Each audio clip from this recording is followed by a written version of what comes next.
Hello, hello. Oh, well, wasn't that just peachy? Oh, God, it has been a long week. Long week. Long couple of days. I about had a heat stroke like 6 times this weekend already. Mm. Whew, yeah, it's been hot, dude. It's hot. It's like 83.4 in here right now. Yeah, So it's 77 and 65% humidity in here right now. 77. Hey, that's only 2 degrees cooler than outside. Mm. Well, it's actually about 15 degrees cooler than it is outside here, but still, it's Yeah. like 98 out there, I think. It ain't cool, that's for sure. But yeah, it's been a long week. Was out of the shop. It's actually only 85 right now. It's calmed down. It was 91, but was out of the shop for a week, and boy, did I get backed up. Like I backed up a lot. Somebody said my audio is low. It's the same settings it's always set at, so I don't know how that would be the case unless Steve cut me down in the software. I Steve don't probably think I cut me played down in the that. software. I can just back up. Maybe that would help. I can adjust it. Well, I can bump mine down a little bit. That might I balance it out can for others. adjust it. But I may have had a filter turned on the other day too. so yeah, you were out of town most of the week, right? Yep. How about that? That made me louder. I can't Sounds tell like because this, like I said, it's the same settings I always run. yeah. Maybe it's just your energy's low. Definitely, definitely. Uh, Batteries need to recharge. But yeah, I was in Orange Beach for the most of the week. Got back home Thursday afternoon and had some stuff I had to get done here. But I did manage to go fishing Friday, so that was fun. Mostly fun. It's hot, but it's fun. And then past 2 days, I just been grinding out here in the shop trying to get caught up. So staying busy, no doubt. Yeah. Apparently it's I don't know. Let me see if there's. There we go on that. That's 150. Ooh, Lord. I don't know. Audio's set exactly the same as it always is. I'm afraid to go messing with it. I'm afraid it's on somebody's end or something. So I'm on 3 here, which is what I usually run. Uh, it's actually at like way higher than 3. Yeah. So I don't know. Don't know. Oh Lord. But yeah, it's been long. It's been a long week, guys. So y'all gonna have to pull me through this because I'm tired. I'm tired. I did. Bill come over and help me, but we did the past 2 days. We did 35 of those big 40-ounce tumblers. I did those 4 stove covers and like 8 or 10 cutting boards, and even got some work done with the Jinmitsu over there. That they told me, hey, we want you to wait until like the 5th to start putting stuff out, and then while I'm out of town, they're like, hey, could you start releasing content? And I'm like, you told me to wait, but Yeah. now you're telling me you want me to. So I got back, started throwing up some shorts and trying to get everything put together. But hopefully with sometime this week I'll have the big video out. But I just got some teaser shorts out for the moment. But yeah, Guys. we had that conversation because we've had them Mhm. for like 2 or 3 weeks, and they were like, "Hey, wait until like August the 5th before you put anything out." And I Yeah. was in Orange Beach, and it was like before it even switched over to August, and they're like, "Hey, do you think you could go ahead and put some content out? We've got it on our website for sale." And I'm like, "You told us to wait." Yeah. So Yeah, I saw your posts on that. I mean, you got some up today. That's when I noticed them anyway, and I was like, didn't think we were supposed to because they haven't contacted me. I mean, oh it's no. right here, so they're just picking on you. they're just pushing. They're just pushing Well, black. I don't know why it is, but let's see. I got this email on Tuesday, 7:30, that says Our 4040 Pro Max is launched. When will you update the video on YouTube? Will it be possible the beginning of August? We are having our 13th anniversary sale during August the 5th to the 18th. And I'm like, guys, I'm out of town. Y'all told me to wait till the 5th. But anyway, Yeah. it was fine. I got some stuff. I've been using it, so I mean, I had plenty of stuff that I was ready to go with it. I had it hid, but now I can actually leave it set up over there and not have to put it up every time I use it. But I do like it. I will say this: if anybody was thinking about getting into small CNC, the gripes that I had with the 4040 before, they have corrected those problems with the Z axis that they put on this one. And if you have, I also found that if you have the older machine, you can upgrade just the Z axis. Looking at their website, they actually sell just the Z axis part to where you can upgrade the 4040. So that'd be pretty cool. Now, do you know, is the actual controller on the side, is that different than the one you had? You talking about the controllers for The the control offline box. controller or the control box? The control box on the side. It Because looks like the one from the 4040, but I do know that the probe, I can't get the probe to work with it. yeah. And I So know I I've mean, emailed them about it, and I guess you have too. I'm curious because they have that controller port on the bottom, and then they came out with that wireless adapter that I put on my 6050, but they had stated that on the 4040 it needed a different main board.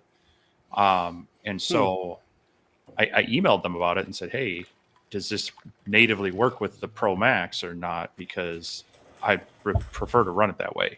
So that's I'm waiting to hear back from them on that. And yeah, the probe, unfortunately, is not working right. But Yeah. No, I did this on the 4040 Pro Max, the CNC. This is actually a CNC file. Somebody was asking me what laser I used. It wasn't a laser. That was actually a CNC. Now, I will tell you the secret with acrylic, and I'll go ahead and let you know this one, Steve, if you start playing with acrylic. The little spindle or the router that comes with it, about 1.5, perfect. Like, it doesn't melt it. It just turns it into a powder. Looks nice. So yeah, this was done with the CNC because people are always asking me about, oh, all I wanted it for is engraving. I just want to be able to engrave clear acrylic, with a CO2. Well, there are other options like for Christmas ornaments and stuff. And that's going to be one of the things that I'm going to get into this year is, stuff like this, like Christmas ornaments and so forth, but with a CNC rather than doing it with the laser because I don't see as much of this smaller stuff with the CNCs, and especially with things like the Genmitsus and there's a lot of other brands, but I do like the Genmitsus with the lead screws and like the one now since they've got near rails on the Z axis and everything. They fixed the complaints that I had with the 4040. And the probe is definitely not a game changer for me. I never really used it on the other one anyway. It was more of one of those cool things. well, But it's one of I'm those sure things that I'm once sure you they'll start get it fixed. once you start using them, it's hard to go back, because it makes it Yeah. so much easier to set your Z. I mean, I've been using it on my 150 and the 6050, so it's hard to go back to that kind of get a Yeah. piece of paper out and slowly lower it down. So, but yeah, I mean, it doesn't mean you can't use it. It just probing Yeah. and then setting your Z can take a little bit longer, but I'm thinking it's got to be something because I tried taking one of my probes and reversing the polarity on it, thinking that they had soldered something incorrectly on the plug because at the time you hadn't put yours together mhm. and that didn't fix it. So it's got to be something in the board, and it may be something they can fix with a firmware patch. I'm not sure, but I suspect it's something in the controller Sure. that's going to need to be retooled for that probe to work like it's supposed to, because it seems as if it's got like reverse polarity going on, to where when it's not touching, it thinks it's touching. So when it touches, it thinks it's not touching. So it's like backwards. But anyway, but other than that, I love the little machine though. I did go ahead and put me a 1/4 inch piece of MDF over top of it just to protect that That Yeah, base. yeah. That's kind of my one complaint that I've found so far is the spoil board comes in two pieces and there's nothing supporting it in the middle. And so you can kind of just push down and there's nothing connecting the two. So I Yeah, think I'm just going to 3D print a little support piece there and just double side tape it right along the seam. And then, I mean, if everything's working right, it really shouldn't be too much of an issue. But anytime, I mean, that could anytime you're ramping in or whatnot, it's going to deflect could. a little bit if it's right in the middle if it doesn't have that support. So I think that's the one add I'm going to do to this is just I'm going to 3D print up a rail that'll fill that gap. You know, basically the same as that bottom aluminum stretcher, Yeah. and run it just down that seam. As I mean, you really only need it a few inches in the middle, and that would be fine. But Yeah. Well, I have a laser file if you want the spoil board. You can put it over on the A70 and knock out a quarter-inch piece of MDF, and it was really fast. That's what I did. uh, yeah, it's a square. I'll probably just run it on the table saw. Chris says for the probe, did you try the $3 setting to fix it? No, I did not. I haven't really messed with the controller settings. It came with like the problem is when you plug the probe in, as soon as you plug the probe in, the red light comes on. So I don't know. I'm gonna have to play around with that, but they haven't replied back to my email yet. Steve may have his to where he can check it and see. I actually do have it hooked up right now. I'm taking a look to see.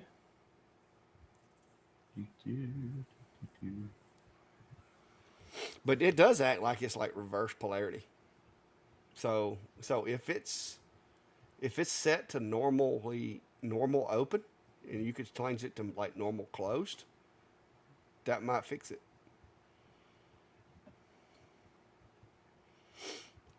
Yeah, I have to find the right one because yeah, $3 would invert the axis. We don't want that. Mm-mm. I'll oh wait, no. Number 6. That might be it. That's the probe. What's it say it does? Probe pin invert. Now that might do it.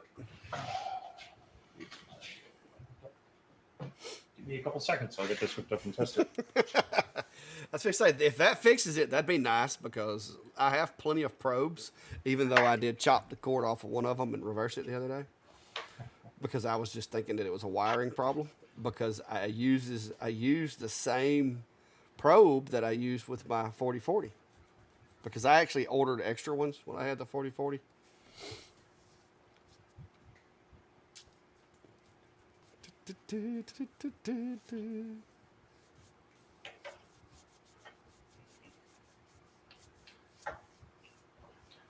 No, changing it from 1 to 0 didn't do it.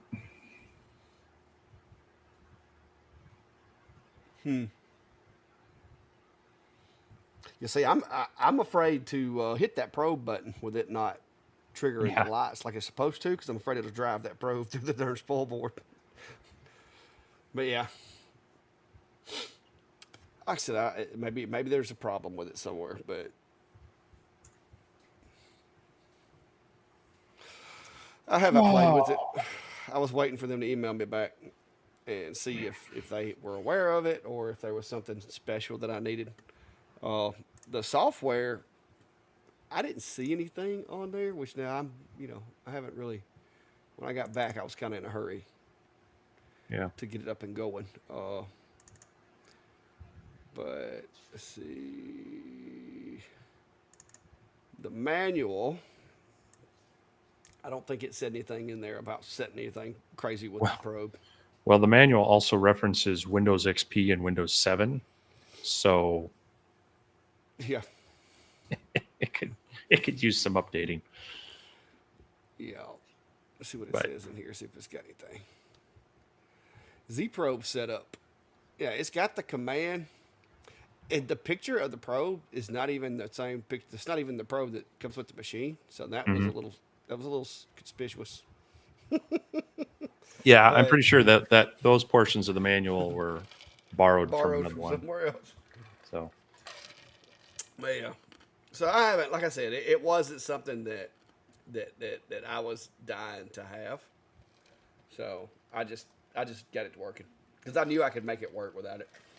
This machine, with it having that little knob, I actually prefer to be able to set the Z with the, because you can set that Z a lot easier. It's just simple. Now, like on my Shapeco, where you don't have that knob, you really yeah. have no choice. But with this one, you can turn that knob and it'll pull that thing up, and with a piece of paper, you can set to Z, or you can even just do it by eyeball. But but yeah, I haven't fooled with it. It's been running like a champ, other than the whole probing thing. And maybe there's a solution to it that I haven't found yet.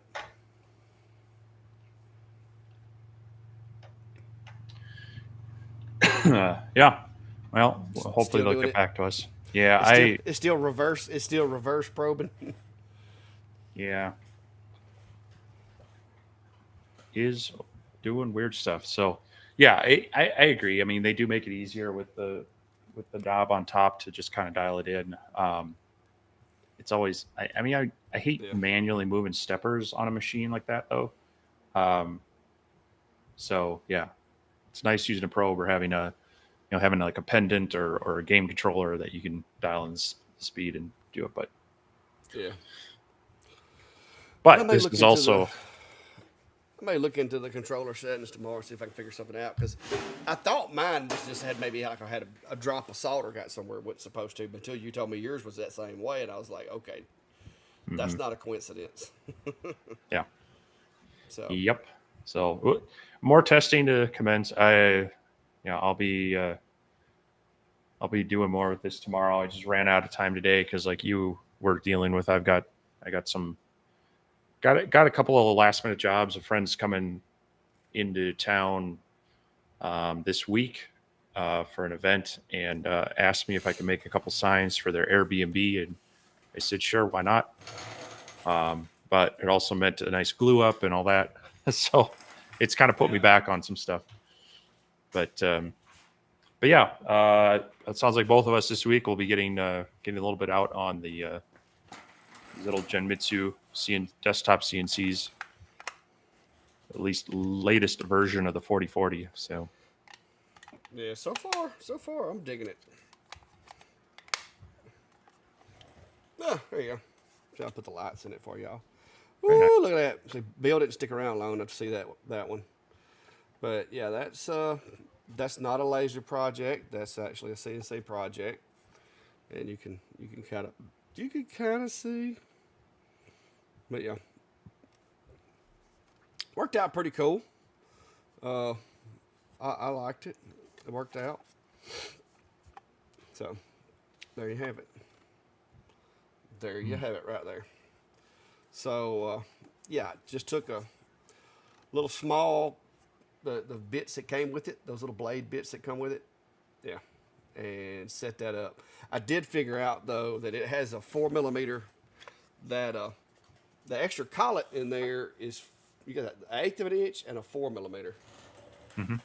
It's kind of an odd size. It won't work with none of my bits other than the ones that came with it. So, Well, but you should pick up a 1/4 inch ER11 for that. yeah, I gotta order a set.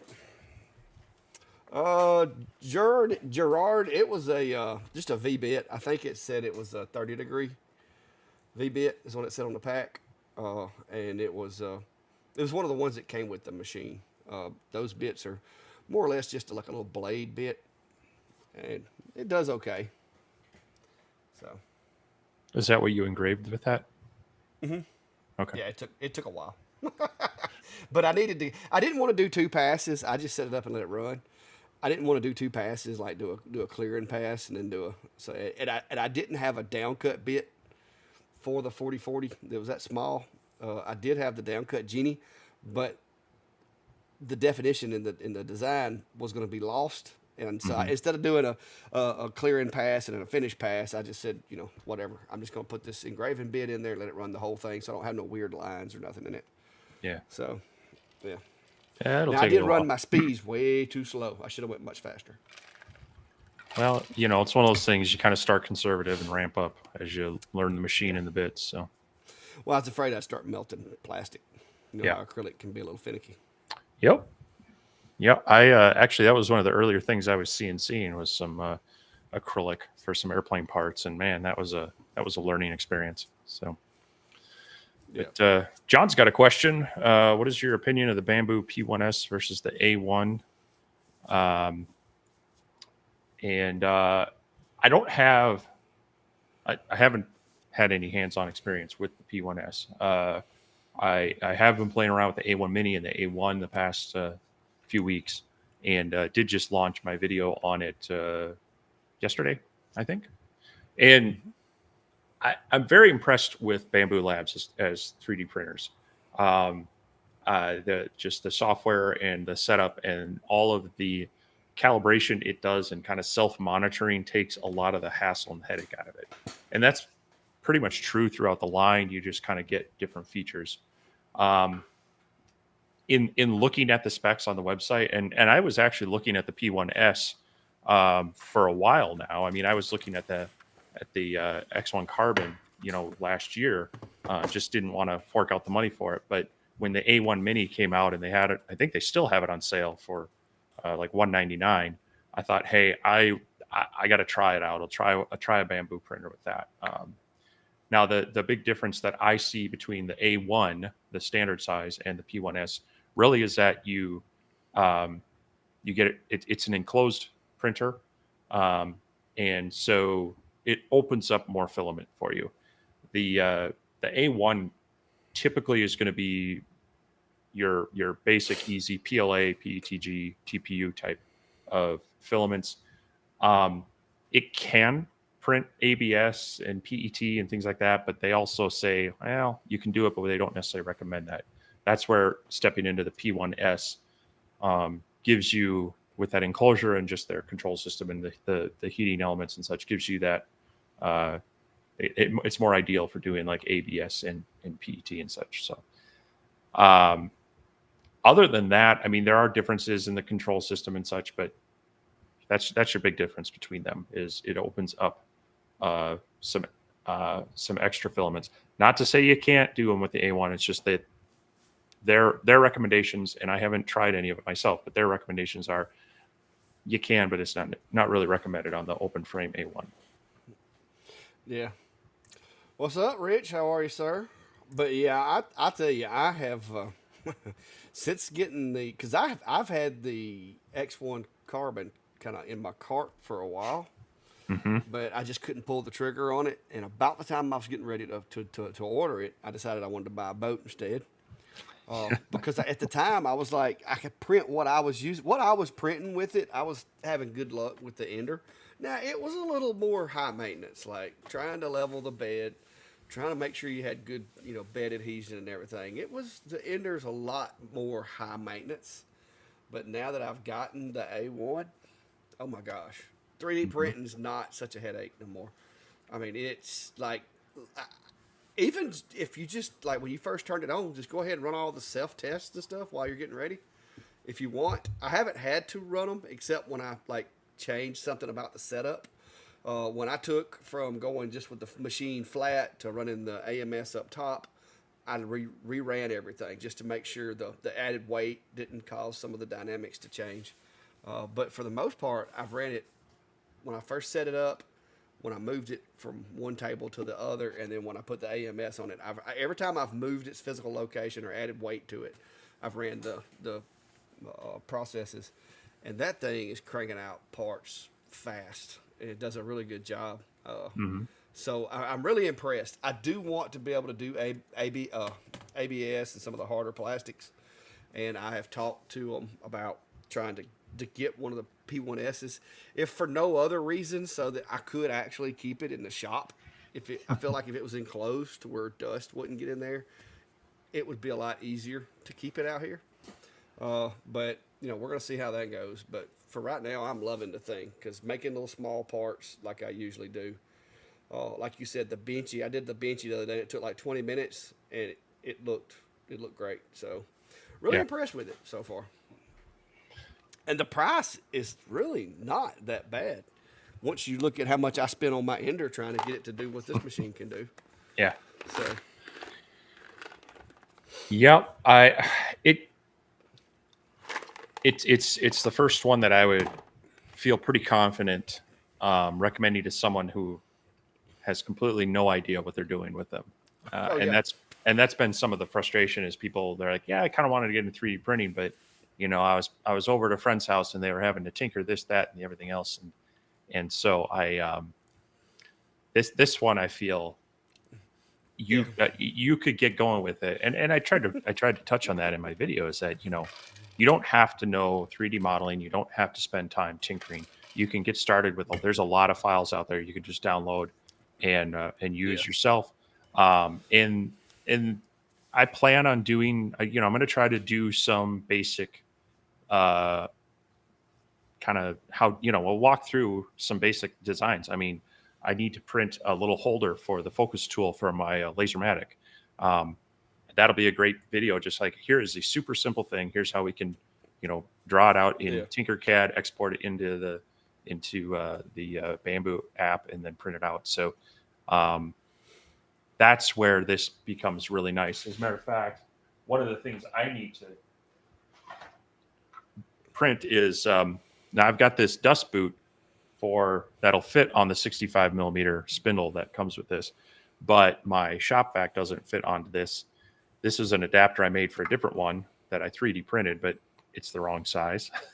So I need to remodel this so that I can hook up my one of my shop vacs to this and be able to run that for dust collection on this. And that's the perfect case, use case for one of these in the workshop is, yeah, I could tape something on or make something out of wood. I mean, I've done that before. You could CNC route or you could laser cut things, stack them up, glue them together. But when I can just 3D print one off and have it fit just right, that's one of Yeah. the use cases for me.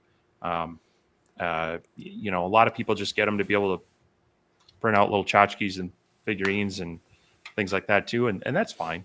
And I think that's where the A1 Mini is nice, is that you can do a lot of that with that 180 millimeter build area, about 7 inches cubed. You can do a lot of that, and at a couple $100 plus shipping and some filament, you're not out a whole lot to do that. Yeah, it's well, see, Kevin, that's where and and that's what a lot of folks think. I almost feel bad for my buddy who wanted to get my ender from me, but he said he wants to learn it, and it's a good one to learn with. But it's so much easier with the bamboos that you really don't have to learn. You don't have to understand how it works. You just have to understand how to run the tests, how to download the files, and how to send them to the machine. That's it. Like, it takes the guesswork out of it. Uh, I was having a hard time with bed adhesion on my ender, and I had upgraded the Sprite extruder. I had upgraded the springs. I recalibrated and releveled the bed every time I used it, and I would still occasionally have one of those prints to where you would think that first layer would be looking good. I come out here to the shop. 30 minutes later, I pull it up on the camera like a bird nest, and it's like, oh my gosh. So this thing came just in time. I'm really pleased with it so far. I'm actually shocked at how well it works, to be honest, because I've had that Ender. Because the Ender is a good machine. It has done me well. I mean, it printed a bunch of these little parts and stuff that I use, but it's just a lot less maintenance and a lot less headache with the bamboo now. So Well, I put a little teaser at the early part of my video showing the old printer bot. That was the first 3D printer I ever purchased, and it was literally it was 1/8 inch or quarter inch. I think it was a mixture of quarter inch and 1/8 inch MDF laser cut with linear rods and linear bearings zip tied to it, and it was interesting. I mean, and this is like, gosh, probably close to 10 years ago now. And it was interesting, but I was actually able to find some couple of video clips and I dropped it in there, and it is just so slow. And the bed's just this ugly sheet of aluminum, and I had painter's tape on there and glue sticks, and yeah, it's a world of difference from that. But even like you mentioned, from my Creality Ender Pro, Ender 2 Pro, or some of the others that I've had the past few years, even from that, it's a world of difference. So a lot of fun with those. I know they're not for everybody, but it is. I mean, at this price point, for a couple $100 for that A1 Mini, it's hard to I was not just gonna have it say, in the shop for some of these just every yeah, adapters or toolkits or things like that. You know. yeah. I mean, for the price of the Mini, even if you ain't doing nothing but making little small stuff, like this is some of the stuff I did on my Ender. This is matter of fact the same type of adapter you're talking about Yeah. for a CNC.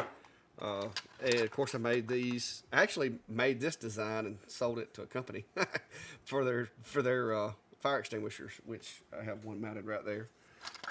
So I did those, and of course, the hinges that I did on my Ender were not quite as good as the ones that you did, because I have found that this machine does a lot better with the printing, like Hmm. movable objects. It does a lot better than that. But most of the stuff that I make is like these little brackets, like that, and you know, cable management clips like these guys.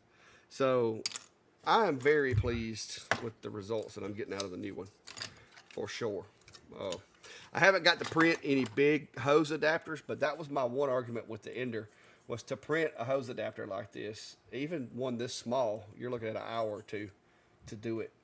So I need to go back and print some bigger stuff and just see. But I know I printed like the bed panel holder and some other parts for the machine, and those were 2 or 3 hour burn prints, but they were massive.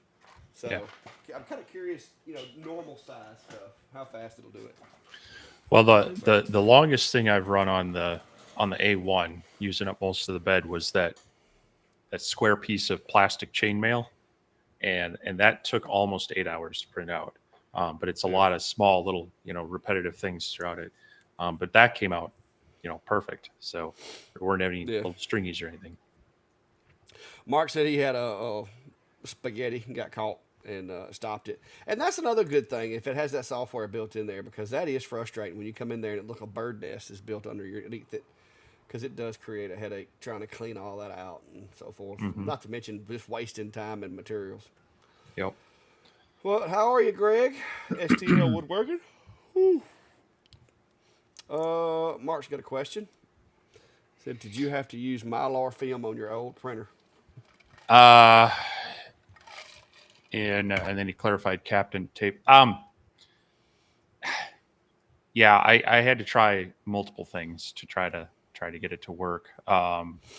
Different types of painter's tape, different you know, uh, glue stick type things, spray adhesive, things like that. Yeah, that was the adventure, is getting that first layer to stick, and then hoping that you don't wake up to a mess of spaghetti that's probably clogged up your nozzle, and now you got to take everything apart and try to unclog it. Yeah. Yeah. So having all the monitoring and a lot of the automation on this. I mean, the printer even will monitor kind of the resonance of the motors, and they'll recommend like, hey, you might need to tighten your belts at this point.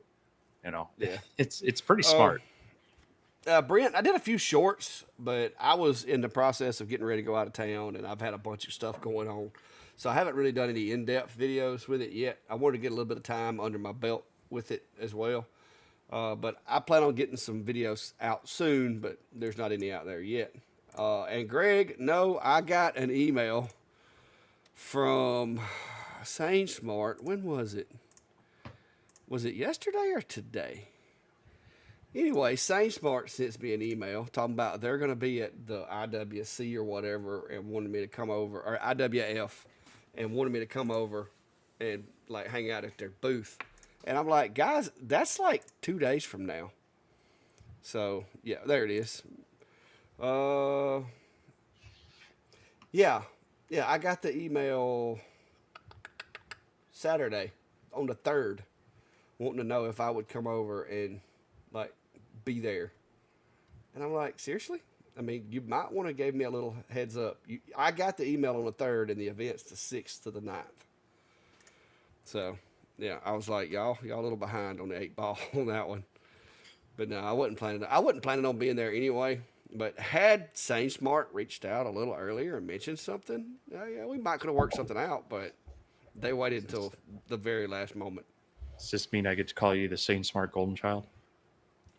Hey, if they want to feed me to go hang out at their booth and point out their stuff, Feed you? I'd be telling them like, hey, if you provide me a hotel room, sure. well, Creality did that. Was it last year? Creality was going to put me up somewhere, but it was like in New Jersey or New York. I was like, no, I'm good. Hmm. But they didn't. They were just asking, and I was like, no, it's too late. I can't even manipulate my schedule to get over there, especially after, just getting back from being gone for a week. Mm-hmm. There's no way because I'm already slammed. So I'm going to be using this week trying to get caught up to where I can get back to doing some cool stuff. So, but yeah. But I just thought that was kind of, a little inconsiderate of them to wait till the last minute. The only thing I could figure is maybe they had invited somebody else and they bailed. so they're who like, knows? Yeah, who knows? I mean, some of these companies, they're changing their contacts and for so often, and I feel like sometimes, I mean, Sane Smart especially, they'll email me about something. I'll be working on another one of their projects where I've got maybe a support ticket with them, and then they're like, hey, do you want to play with this machine? And then they'll throw something else out. I sometimes feel like tails wagging the dog in some of these companies. So yeah. But yeah, it was so I don't know what exactly they were wanting, but yeah, I decided I wasn't going. Well, I've done that in the past. Years ago when Stepcraft US was getting started, I helped them out in their booth at a trade show as well, and it's kind of fun, just basically talking with people, telling them, it's kind of like an in-person live stream. You're just taking questions and answering them and showing stuff. So, but Mike's asking what software to use to run the A1 and P1S prints. So there's the slicer software, an app that you use to actually send jobs to the printer, and so that's the Bamboo Handy app. I forget what they call their desktop version, but that's where you will import a 3D model and do set up the job, tell it what filament and what profiles, and maybe make any changes, things like that. As far as designing for it, that's where you're going to need some sort of 3D modeling software. So that could be Fusion 360. It can be SketchUp, or there are some free ones like Tinkercad Online is one that a lot of people use for just basic stuff and to get started. From there, there's a lot of others that, as long as it can create 3D objects and export those in formats like STLs and such, then you can import those into that software. Bamboo Studio for desktop. There you go. Yep. Yeah. Viral, the little small stuff like that, literally pennies if I were guessing, because a roll of filament, like I printed the whole mounting system for the AMS, both parts. It's like all together I think it's like 15 hours worth of printing, and I only used like half a roll of black and half a roll of white, and that's some massive parts. Some of the stuff that I printed with my Ender 3, like I would use like a one roll of filament and it would last me forever with these little small parts. Assuming you don't have a lot of redos, because redos will get you if you're not careful. But I would say pennies for these little small adapters and stuff like that as far as the material cost. Yeah.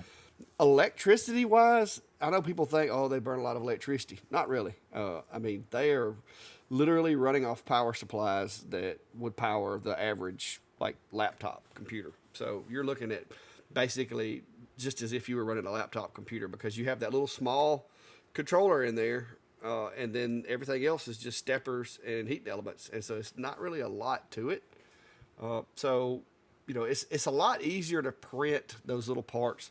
The benefit to me for a 3D printer is, especially us that do lasers and we do like creating robots and making machines and doing stuff like that, you can't always just jump in the car and run down to the local hardware store and pick up the thing that you need. And even if you do, if you're like me, it's a 20-minute ride to get there, 20-minute ride to come back. And even if it's just like some kind of little fitting for an exhaust pipe or something, by the time I buy the gas to go to the store to get that item and then bring it back home, the time that I spent, I could have 3D printed it and had it exactly the same color and everything else that I wanted, instead of having to settle for the gray or whatever conduit color that they would have. So it has its advantages. Being able to build like little brackets that mount like all my camera stuff, my microphones and everything. I've got like custom little brackets. You can't really take the place of that. I can do a lot of that with lasers, but a lot of it is just, it looks cleaner and it works better with 3D printing.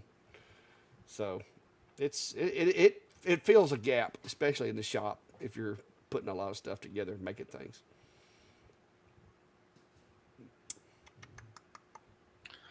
I've I've just been using the Bamboo Labs software. I haven't used anything. Well, for design, I use Fusion, but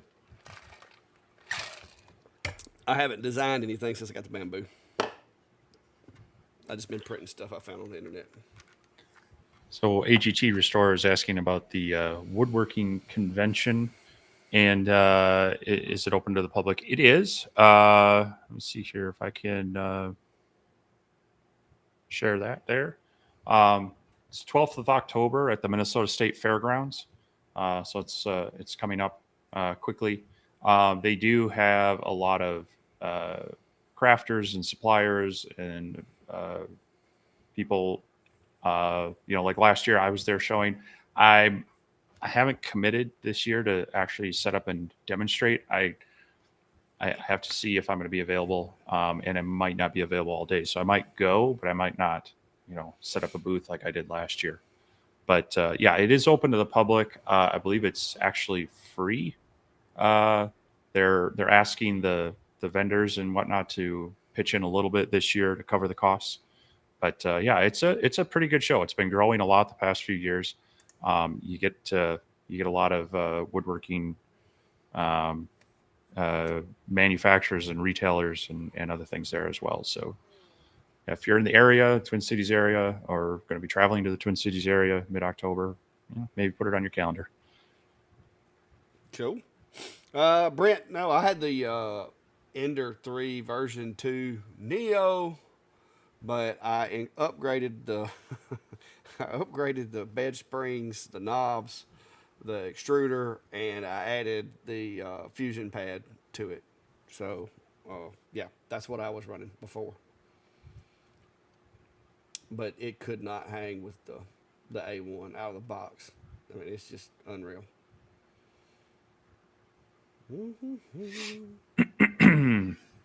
So yeah, I actually ordered some TPU filament, and that's the kind of the flexible, almost rubbery type stuff. So I'm looking forward to playing around with that as well. Tim, I haven't used ABS with the A1. The P1S, I guess it is where they recommend starting with ABS. That and the X1. I did mention to them that I was wanting to try to use ABS for printing things for automotive use, like for the inside of your car or for boats or fishing and stuff like that, where it needs to be able to be out in the weather and out in the sun.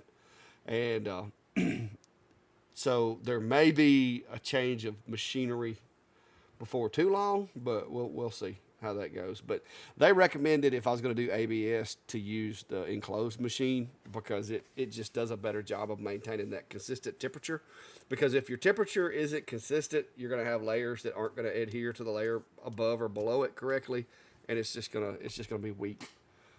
So I'm holding off on printing anything out of ABS until I get a different machine. And they don't recommend you enclose the A1 or the A1 Mini, because it's still not going to perform as well as the enclosed machines that they sell. So I'm just holding off on the ABS. I find that most of the stuff around the shop PLA and PETG works fine for it, and it's just easy to work with.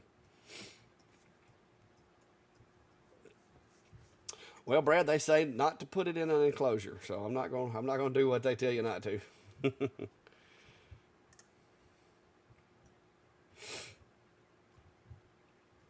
Yeah, the filament's not that expensive, especially if you just get the generic PLAs. You're looking at what, $17, $18 for a spool, and that'll last you a while. So.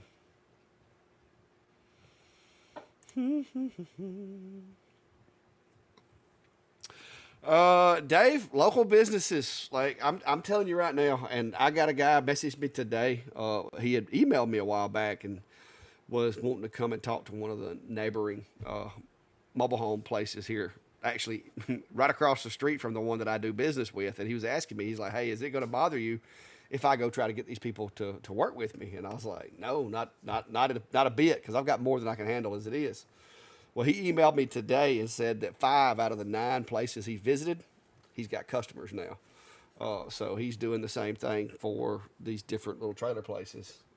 And one of them literally is right across the street from the one that I work with all the time. So businesses, like especially small businesses that want to deal with somebody local to where you can kind of help support their business and social and spread the word for them, and they do the same for you. That's a really good place to get started.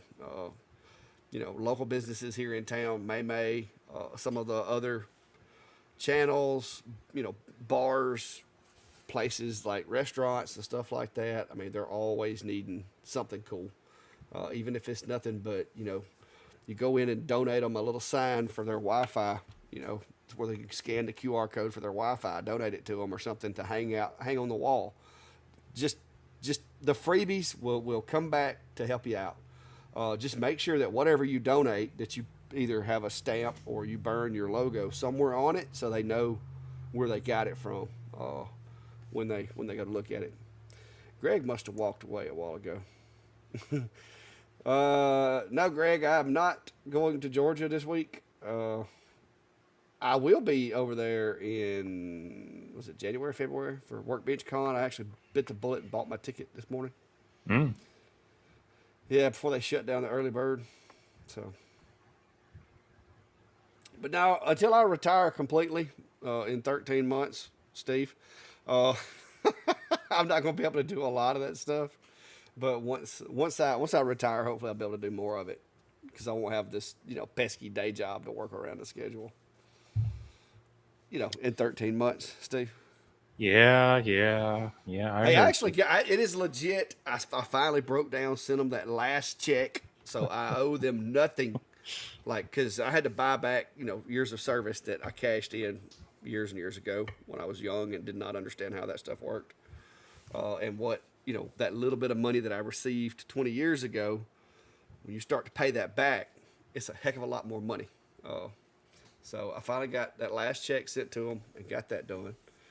Got my paperwork, and I can officially now retire October the 1st of 2025. Because you have to go out on the 1st of the month. Like, that has to be your last day. Yep. So if I don't go out October the 1st, it'll have to be like November the 1st, December the 1st, January the 1st. But yeah, I am good to go October the 1st of 2025. They've already sent me my numbers. The numbers look doable. So short of something really serious, I'm going to be I'm going to be retired. Well, I was offered a mid-career seminar for my retirement plan. that was depressing. Mid career? Yeah, mid-career. Wow. Yeah. Ooh. Oh, that just makes you just. Yeah, they want to hold on to me for like another 20 years, I think. Oh, no, they've got me for about 13 more months. I'm gonna be full-time Clack Shack and fishing. Fishing. Well, man, I had a blast out there Friday. I found me a new favorite spot down here below one of the dams. Went up in there, caught a bunch of shad, and we was sitting there as fast as that hook hit the water, boy. They was just boom, boom, boom, boom. I broke every old rod and reel I had because I have learned that after 20 years, when you set the hook on some of those things, the gears inside them break. You A don't little realize, you don't think about it, but the gears and stuff inside those are mostly like was it nylon and polypropylene and yeah, nylon and stuff, and you yeah, don't think about it, but gets brittle. they've been hanging in here for 20 something years not being used, and I set the hook, and when I did, it's just like sound like a train wreck. I'm Yeah, like, that's no good. yeah, So I've got to go shopping this week and find me a couple of decent rods that I'm not gonna break. So yeah. yeah. I hear you. My primary poles and reels are. I don't even want to guess how old and what condition they are in. Probably snap Yeah. it just hooking a bluegill or something. Well, I have one on there. He had to. I mean, did put brand new 20-pound string on there, uh, and I set the hook on him. And when I did, he pulled back, and it was like whoop whoop, and you could hear the vibration in the line, and then it just snapped. And I'm like, mm. But I wound up getting enough that we're gonna have fish for supper one night, in just a few hours. So that was good. Yeah, Some nice fillets. very cool. Now, Mark, I'm just gonna buy some new reels. Or the reels the rods seem to be fine. The reels is what's just falling apart. Gears are sticking and drag won't work right. You can't adjust the drag. I mean, they're just all mess up. So, oh yeah, Dennis, I forgot how much I loved fishing because what happened is years ago, guys, I got to where I was working like 3 jobs, and my boat literally sat right over there and like never got used because I was always working. And then when I wasn't working, I didn't really have the money to spend to buy ice and gas and bait and all that. And so it just sat there. And so finally I was like, you know what? I'm just going to get it out of here. And so I sold the boat. And it's been several years since I had one. So I'm really glad to get back into it. But yeah, I'm looking forward to it. I told my wife Cool. when I retire, I've got to come up with a schedule to where at least one day a week, it's just gonna be like some sort of fishing. Well, see that. Well, I suppose fishing is a little more forgiving. That was the problem with my model airplane hobby is that I could try to plan a day to go flying, but it was so weather dependent. You know, Yeah, uh, rain and wind were definitely kind of putting dampers on that activity. So it was kind of more like, hey, you know what? This evening looks nice. I'm gonna hop out for a couple hours, kind of thing. And yeah. you know, Well, Jimmy said he's been doing it for 12 years and he loves it. So I'm hoping, I'm hoping that well, I can do that's that as well. Cause I'll be, yeah. I'll be 50, I'll be 50 years old. So as long as I can hang in there for a while, I should be good. Well, and that's the thing too is I've personally known some people, and I see so many people that they hang on just trying to eke out a little bit more in their retirement, and then they work till they're 70 or you know sometimes even only 65, 66, and they get a couple of years and all of a sudden they've got health problems, and some of them pass away, and it's just kind of it's kind of sad. So I don't want to be that you know Yeah. so A, trying to stay healthy, B, try to make decisions to allow you to retire, or at least take so many people think retirement is like, okay, I'm done working. I mean, you're going to retire and you'll have benefits, but you're still going to work, Yeah. right? Yeah. I'll be So, working harder than I do working probably, but but because you'll be able to I'll do be out here, something. Yeah, you know. but it's being able to retire into something you enjoy, or something that you're in full control of and such. Oh yeah. That's the goal for me. So while the state here wants me to work till I'm like 66, I'm hoping that I can end my employment with them earlier, and still financially support everything. So Yeah. Dan, I've got a buddy of mine that owns a bait and tackle shop here in town, uh, Clanton Outdoors, and he said, and I got another one, the Fishing Hole There's two local businesses that's what they do is sell that kind of thing. And so I'm just gonna go visit with them and see what I can come up with that suits my needs. The stuff that I've got, seriously, I don't know when I bought those. They're at least 25 years old, probably, and it would not be worth me trying to get them rebuilt. It would be better. The technology and the construction of reels has gotten so much better since then that I would rather have new ones.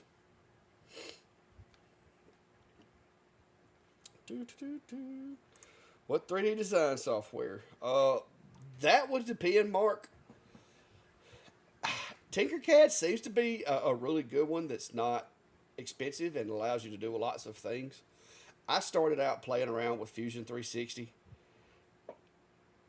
I'm not great with it, but I've gotten comfortable with it, so I just haven't changed. But I know Steve, I've watched Steve design some stuff in there when he was down here and everything, and it seems to be a very versatile program that doesn't break the bank because Fusion will set you back quite drastically. So, so I've done, and actually, what I was using down there was SketchUp, and that goes back to the days when Google actually started it before they sold it off. It used to be free, the desktop version. They have their online version, which is free, but it is a little bit different. So I got used to the desktop version years ago, and it's one of those old habits are hard to break. I wouldn't necessarily recommend people start out in SketchUp unless you have some reason to need to, because things are just a little bit different on there. I have played around more with Tinkercad. And the thing that I like about it is the web-based version is simple to use. It's free. It's fairly intuitive, and so it kind of gets your feet wet. From there, I mean, Fusion 360, there are some free maker versions of it that have some limitations to it. But that is probably one of the more popular ones that people use. But there are other things such as Rhino and now I'm going to draw a blank. I mean, SolidWorks is another more popular commercial one that you may or may not have access to. But Onshape is another good free one as well. So there, definitely take a look at some of the free options out there before you jump into needing to learn something that might have a basic free version, but their paid version was what you really want. As hobbyists and small businesses just getting into it, I'd hate to get tied into something unless you really know you need it and can afford to recoup the cost of it. But it's definitely something different because you are working in multiple dimensions, and when you start adding compound curves to it, it changes the design of it. But I even like designing in SketchUp for my laser cut files because I can build up the pieces and double check the fitting and such. You forgot to tell me that I didn't turn my middle lights off. Okay. I just realized it. But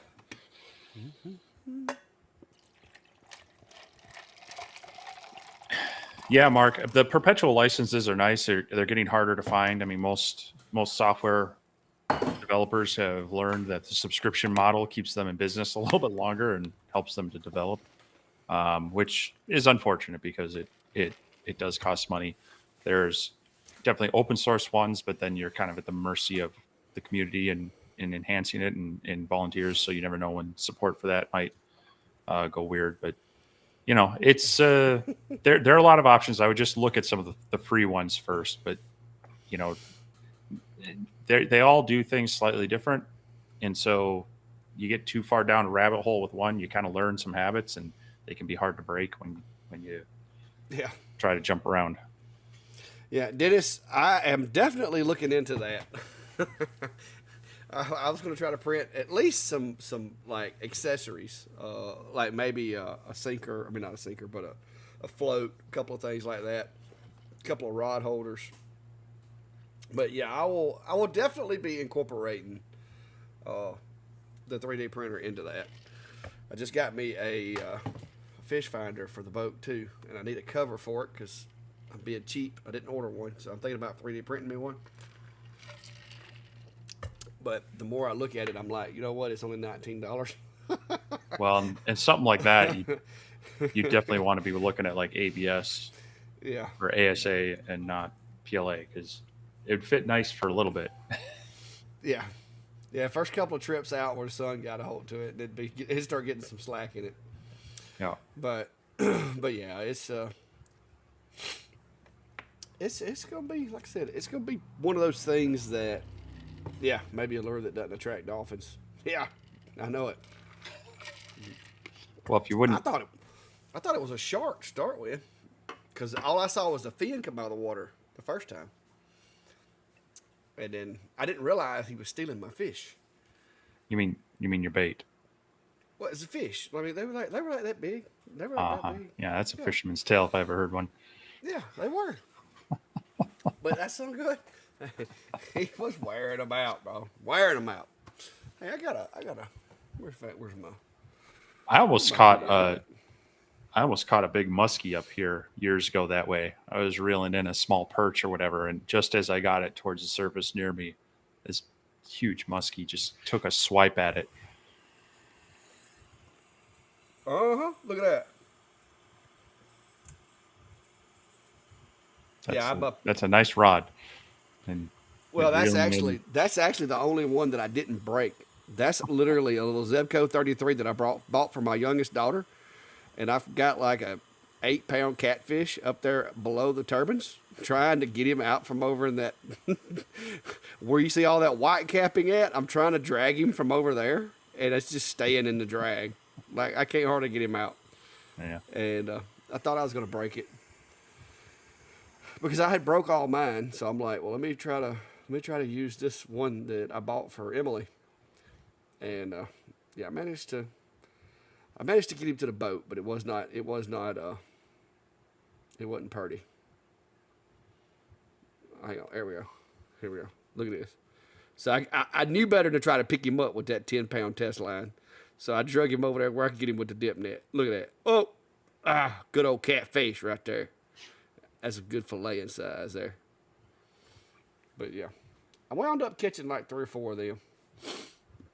So that was good. And then I broke every reeling rod I had, every string. Like I had them breaking braided line, like brand new braided line.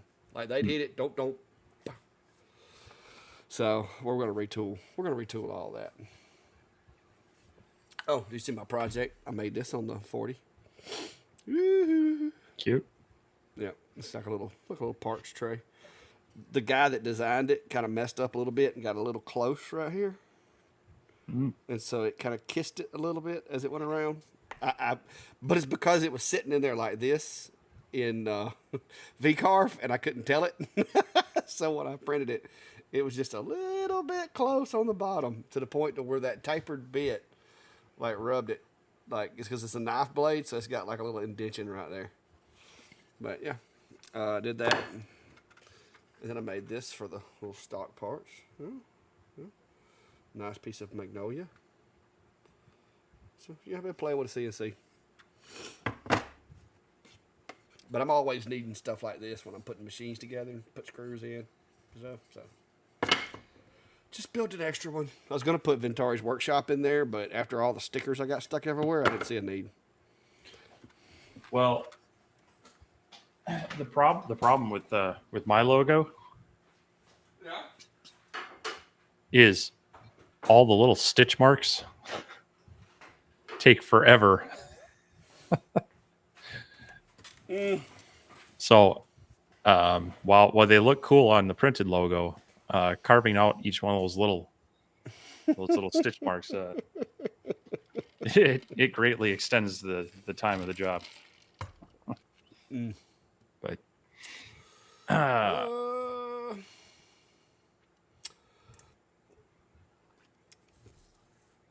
I don't know. I would imagine you could turn off the autofocus on the L2, but I never did it, so I couldn't tell you. well, I mean, you set up a macro in Lightburn to actually do the autofocus. So you can home it without autofocusing, and then just use the knob and the. I believe that one came with the little focus bar, that little uh, extruded piece of Yeah, I aluminum or think something you like could that. probably go into the controller, just start go into the settings and just turn off the Z-axis completely, Yeah, you could probably so you it could probably wouldn't do that, but output. It wouldn't I be mean, outputting to the Z. if you don't set up the macro, or you don't click on the macro, the autofocus, unless you're doing something off the touch panel, um, the autofocus I don't think should activate until you click that. So yeah, I ran into that problem with my 8s or L2s, that they were very finicky on the autofocus. So um, the other thing to do, and I need to drag one of those out again to test. I found this on the Atom Stack A70, is with the honeycomb too close to the laser head, that autofocus would mess up more often than it would register. So you may want to see if if the module's not moving enough, it'll error out. So see if you can maybe lift up the laser off of whatever your work board, honeycomb work surface is. Make sure it's traveling far enough, and it might take away some of your autofocus issues on that one. Elaine, when you say the Ultra, are you talking about the F1 Ultra? I haven't had any problems or heard of anybody have any problems with it unless it's a calibration issue. I did have to calibrate the Z autofocus and everything on mine, but you had to use a little scratch cards it comes with and set the red and blue dots, and there's a little bit of a process, but once you get it done, it worked pretty well for me. So.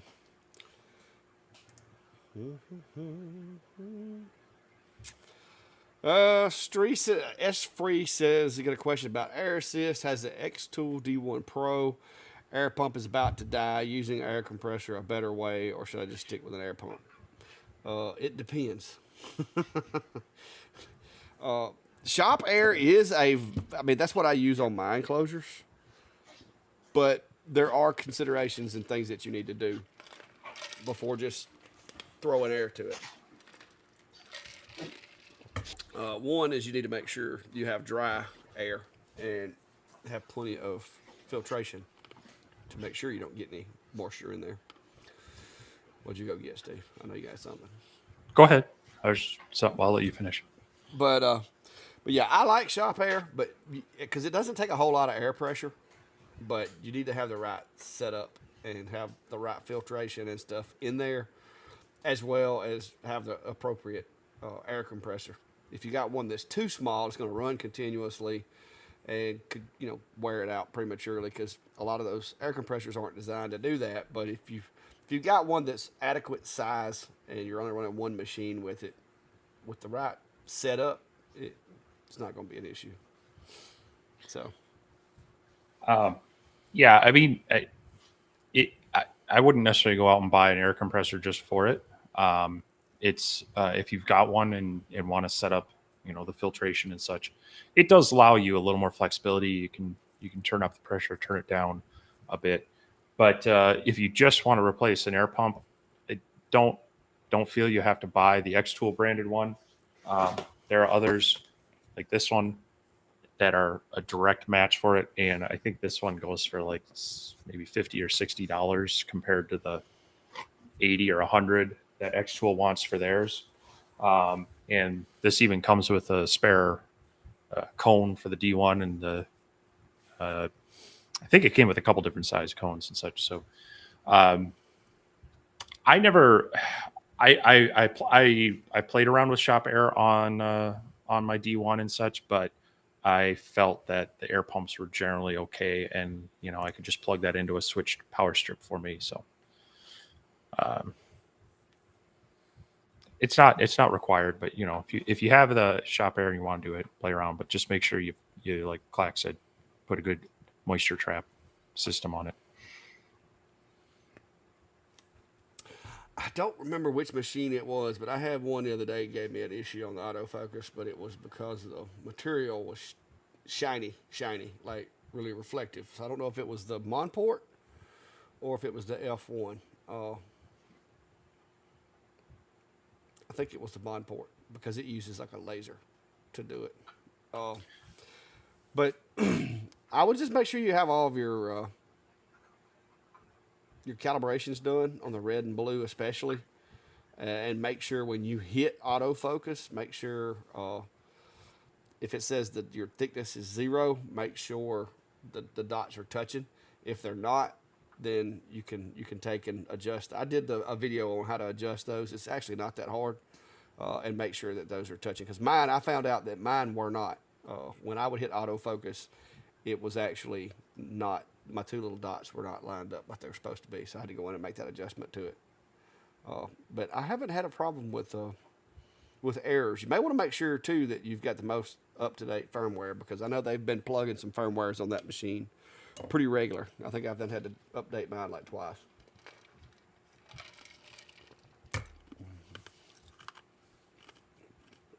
Went to do those tumblers today, and they done pushed out another update for XCS.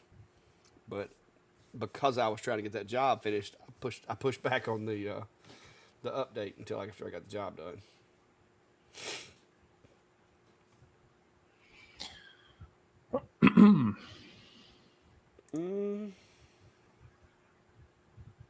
Not sure what this is talking about. I think that might be the framing on the control panel for a Ruida device. I'd have to go back and look at mine, but is that like a feature, a sales feature, or is like an option you're looking at?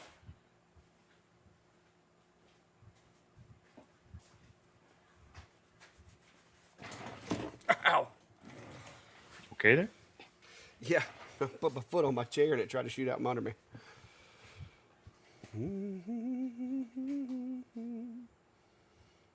Oh, let's see.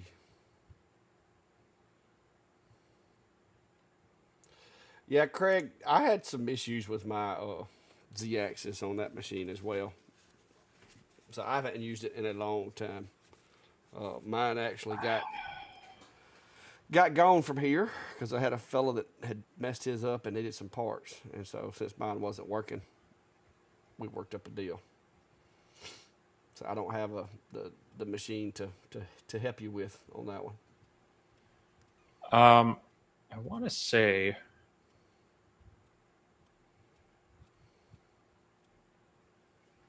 I do feel there's either a macro or there's a set of commands that you can use to disable the Z-axis homing on there. I will, because I remember I was talking with a guy about it. I'll try to find it here while we continue on. But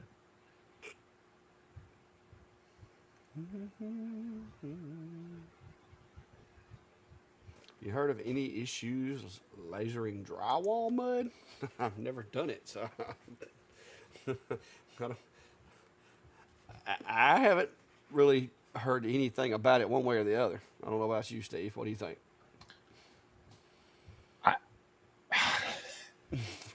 Seems like that would create some really fine dust. yeah, I'm trying to envision the case use for this. So maybe got a little more information about that. Unless you're like using it in like maybe casting it in some type of thing or whatever. I don't know.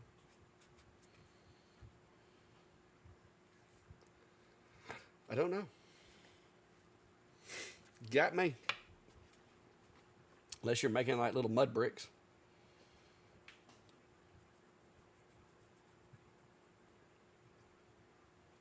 Who knows? All right. Well, questions, concerns. Dennis says he caught him some bluegills over there. Everybody won't talk about fishing. I will be doing my fishing videos over on my other channel as soon as I get a chance to really do anything with it. So far, it's just kind of sitting there, not doing a whole lot. Clang said he's using it for texturing. Seems to hold on tile very well. I don't know. That's not, like I said, that's just not something I mess with. So,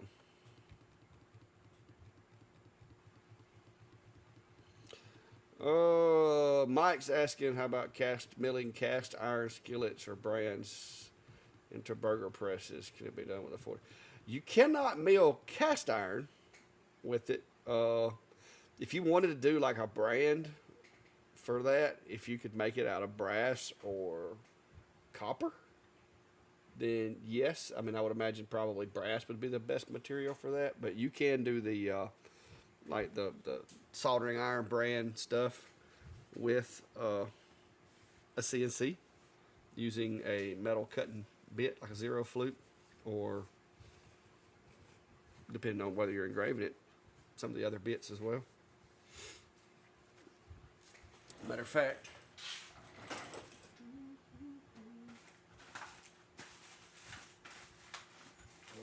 somewhere.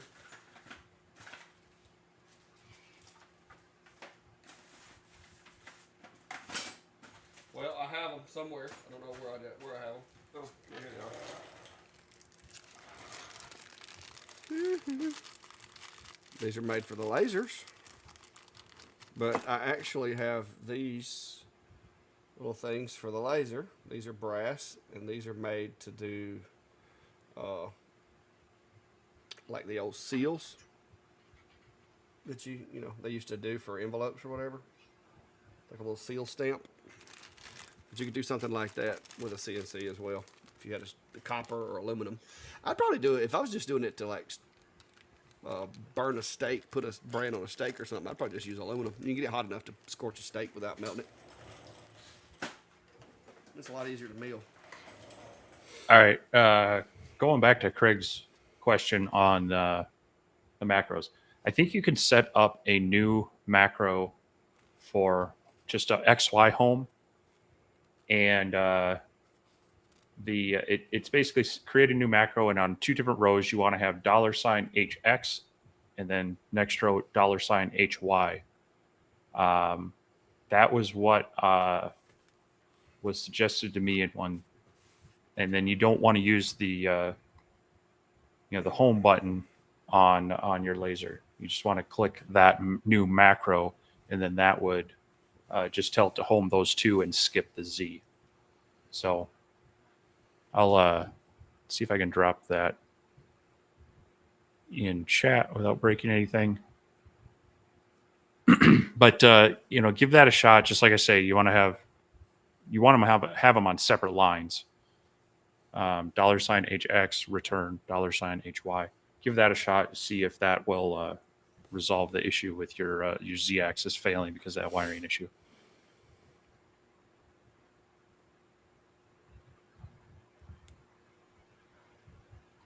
Maybe you'll get lucky.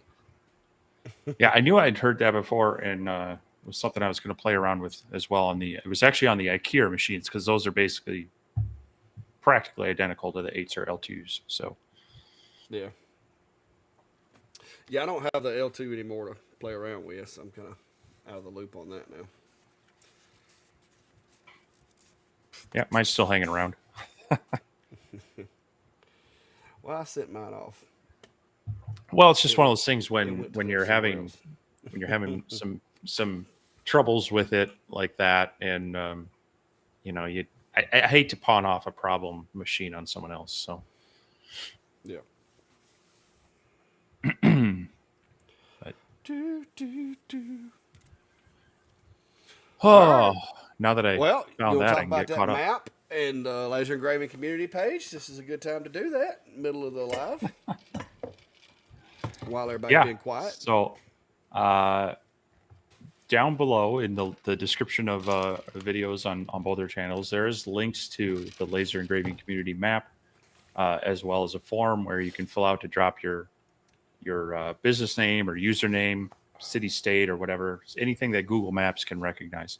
If you want to drop your pin on there, go ahead, and then you can browse the map. It doesn't automatic update. I have to refresh it manually, but it is kind of fun to see where people are from and who might be near you. And if we're ever traveling somewhere and there's a cluster of pins, we might try to throw up a bit of a meetup and such. So definitely check those out. There's also a that's kind of informed out of these live streams, as well as our Facebook group, which should also be linked down there, Laser Engraving Community, where you can hang out with people that are watching this as well as others, and then we try to drop in there and answer questions, share ideas, and such there as well. So definitely check out all those links for more fun with this group, and kind of our both of our channels and communities tied together.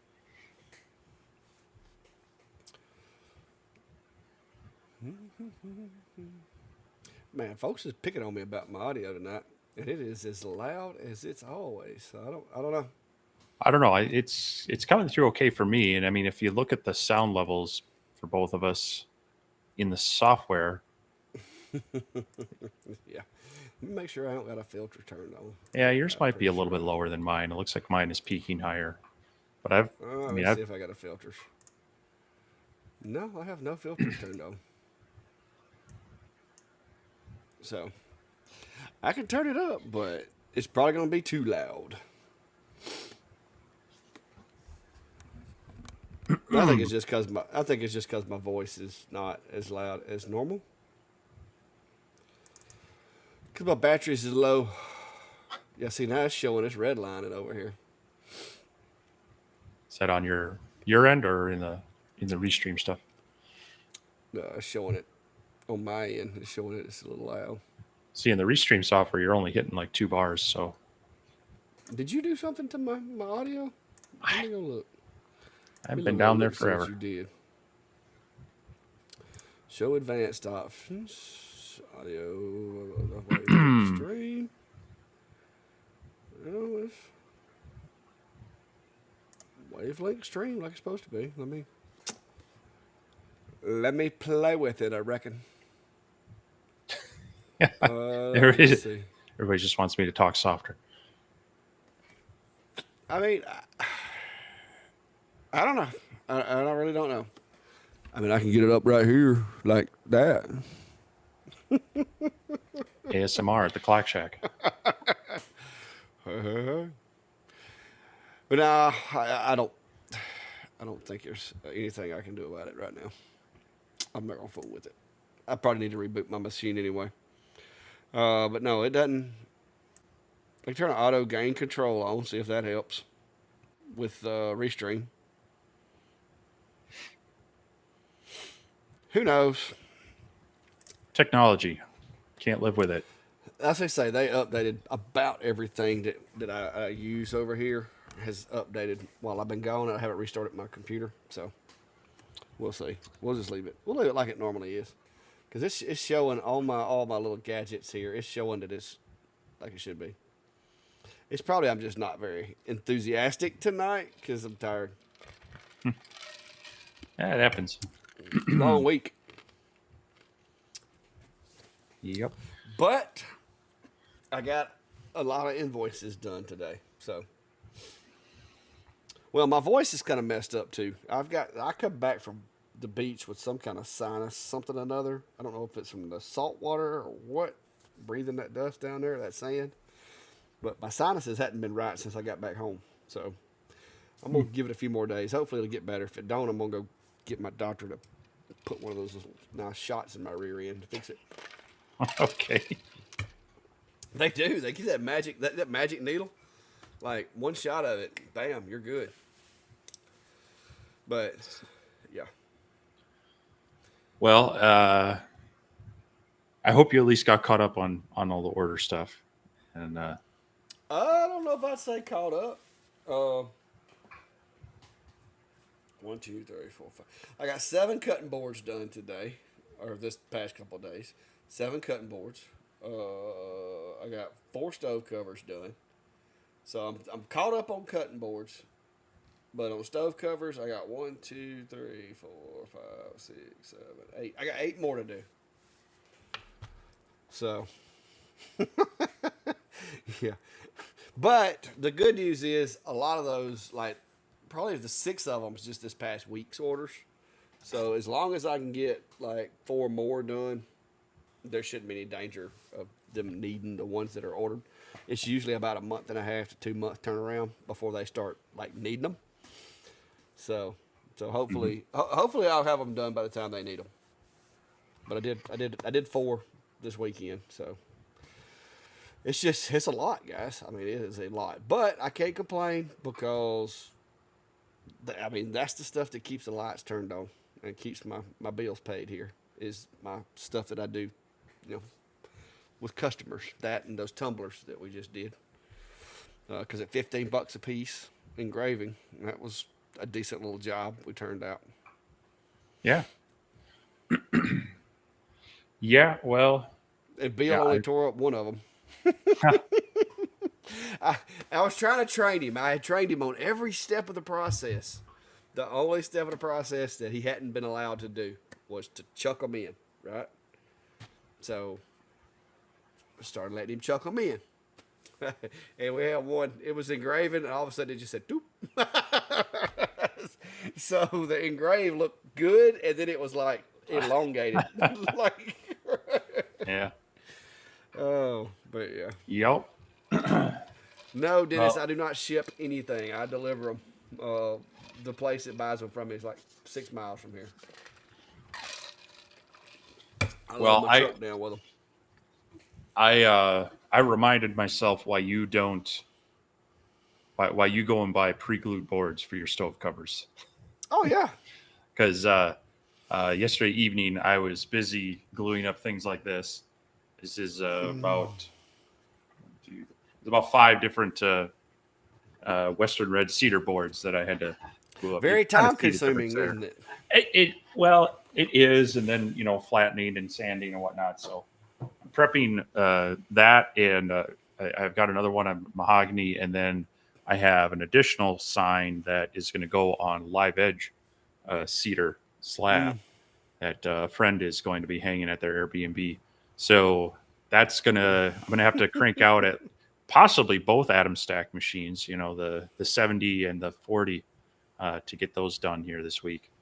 And because he's coming into town for he's a friend of mine from my model airplane club, and but he moved out to Idaho a year and a half ago. So he asked me if while he was in town if I could get a couple things done for him. So definitely going to be Yeah. doing that.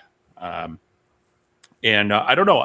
This is our big model airplane warbird event, and I mean we get well over 100 pilots bringing in all sorts of quarter scale, giant scale warbirds and such in, and it's a fun event. It's busy. I'm not sure. I may drag a laser over to it and create some little pilot dog tag kind of things for people. So we'll see. It's going to be in the Owatonna, Minnesota area here this weekend. Cool. So I got to get stuff done before that so I can go kind of play for at least a day and a half. Won't be in this shop, but so I got to get kind of caught up and ahead on some orders like that. And like we mentioned, I've got this 4040 CNC. I'm going to get some stuff out on. And speaking of X Tool, I kind of teased that M1 Ultra craft machine last week. So trying to come up with a few projects, play around with that, see what it's all about. So definitely plenty of things going on here. Yeah. Too old to do this, said being very new, he learned a very valuable lesson that there's a lot more options available on a computer than on an iPad. I'm guessing probably on like XCS or some of the other softwares. But yeah, typically you're going to get a lot more functionality out of a computer. Oh, have you seen that really cool X Tool commercial that they've come out with, where this guy's making a tag for a truck? It's on YouTube. Pay attention, you'll see it. Is this like one of the ads that plays on YouTube? Yeah, it's my video. Oh, I'll never see it then. It's my video. People started messaging me going, "Hey, did you see this really cool video where this guy's making a tag? It's actually a X Tool commercial." And I was like, "I haven't seen it," and then it hit me, and I was like, "Oh, they remixed me." But it's an actual X Tool commercial, but it's my short like condensed down into like 8 or 10 seconds. No, I use a lot of the so I've got the Google Drive. I pay for extra storage on there, and that's where I do a lot of backup of files and such, cloud based, and then it synchronizes to my computer. So with that, I get a pretty good deal on YouTube Premium. So I haven't seen a YouTube ad in ages. It's very nice. Yeah. Well, I like to see what commercials, what videos are getting. Like, I'll even log into YouTube, like, not as myself, just to see, Mhm. just for marketing reasons. Clang wants to know why you use Western red, not Eastern red cedar. Is it because you're Western? Um, I don't know. Are we Western? I mean, we're Midwest, or we're the great. What do they I'm call it? just, The I Great mean, White North. it's technically, I think that's technically juniper that you're using there, but I, I have people give me that. That's not cedar, that's juniper. I get that a lot too. I mean, it's. I have to see because I'm pretty sure. Where is this? I think.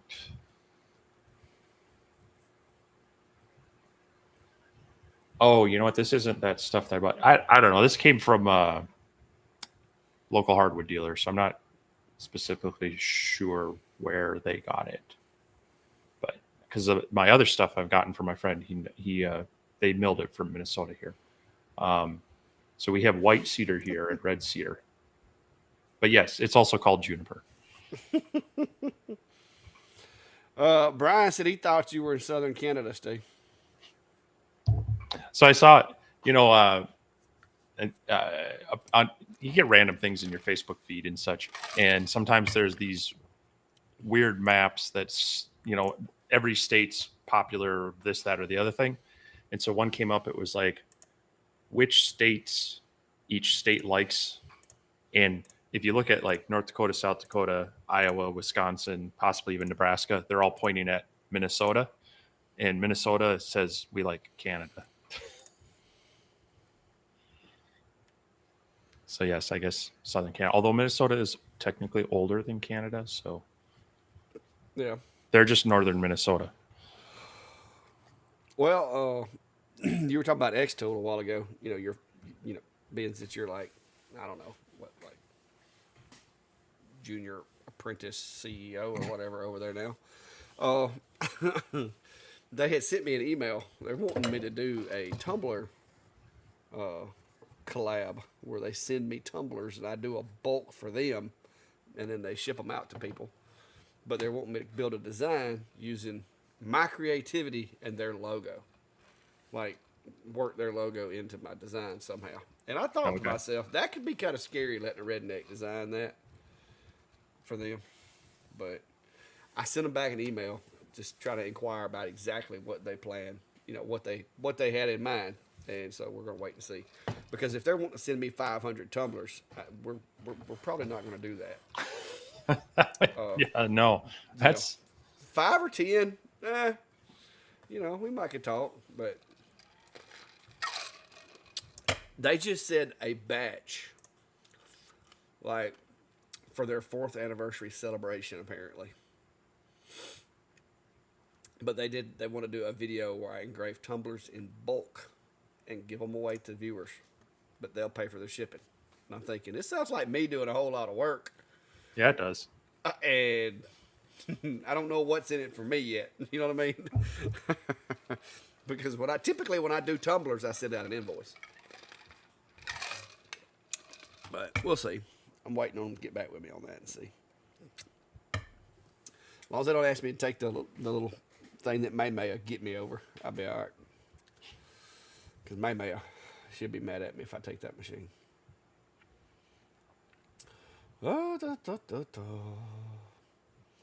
I mean, you got to do what you got to do. You got to stay in business. Clang says Western is more for construction and Eastern is more for decorative. Yeah, I know. I know the Minnesota stuff is Eastern cedar, but this is not. I don't think this is sourced in Minnesota, so it's a form of a decorative. Um, Yeah, these It back looks here. like it came from Alabama. I'm just saying. You sure you didn't take some back with you when you left down here? These I know are from Minnesota, and so this is an eastern cedar. Yeah. So, whereas, this stuff is more the construction. This is a picket, Yeah. which is inexpensive CNC fodder. Well, that kind of stuff's pretty inexpensive around here anyway, because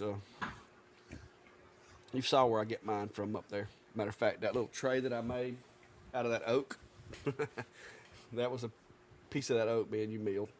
Mm. Brian, now they did not mention anything about money. So that's kind of what got me. It was like they wanted me to do the work. They were going to pay for shipping, but I got to box them and ship them. So I'm like, wait a minute, this sounds like a lot of work on my part. So I got to figure out exactly what they want. It was one of those, generic, hey, are you interested in this kind of emails? So we'll see. We'll see how that goes. You say I'm the golden child. They're wanting me to do free work. They sent you like a Swiss Army knife of crafting tools. Well, that kind of sounds like work to me too. True. 'Cause I'll be honest. I've played around with vinyl. I kind of co-own a 24-inch vinyl cutter with a friend, and I've done it on the CNC. But this it's the crafting world, and I'm kind of going, okay, I got to wrap my head around what projects you would do with that, because it's not what I do out here. And so yeah, it's a little more work to figure this one out. Yeah. Well, that would be my thing. Is I don't use any of those machines, so it would be I would have to learn how to use it to even be able to. So I'm kind of glad they didn't mention it to me, Yeah. because I'd been a mess. Well, we'll see. Yeah, Brian. I mean, sometimes, like I said, sometimes they have some pretty good ideas. Oh, but I will tell you this: these companies are bad to come up with these things that they think are great marketing things for them, but they fail to realize that it's not a whole lot of benefit to the people that's doing it sometimes. And like I said, I don't have any negative things towards X Tool. They've always been decent to me, and I've had good support with their machines and everything. It's just a lot of times they come up with ideas, and it's like it sounds good in their head until they verbalize it, and then it's like, wait a minute. Which I do the same thing. I tell my wife all the time I have this great idea, and when I tell her what it is, she's like, that doesn't sound like such a great idea to me. So it happens to all of us. What's up, Greg? You can watch the replay, man. It is getting kind of late. And I'm gonna tell you, I'm tired. Been a long week. Somebody's asking you about your air pump. There you Um, it's louder than others, but it has maybe a little bit of a growl to it, but I don't know that it's like a fan noise to me. Matter of fact, let's see if I have the stuff. If I can find the power adapter, I can plug it in and test her out.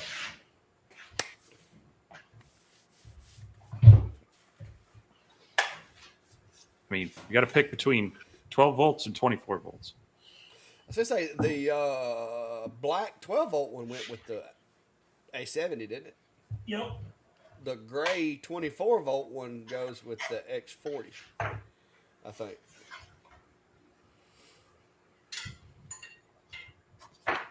That's a massive power supply for that machine, I will say that.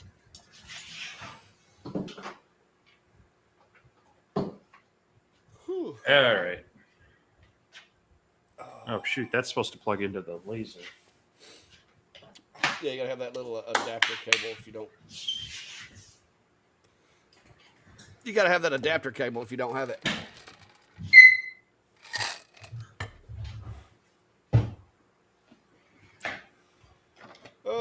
can you use 3M to adhere acrylic?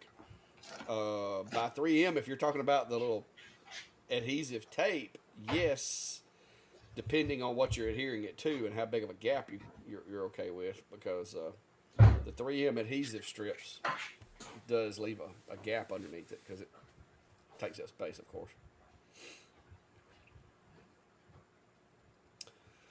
Yep, y'all done got him run down a rabbit hole now over there. He's looking for that cable.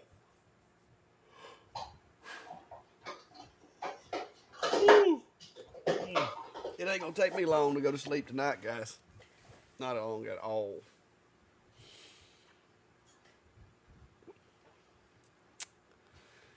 Steve,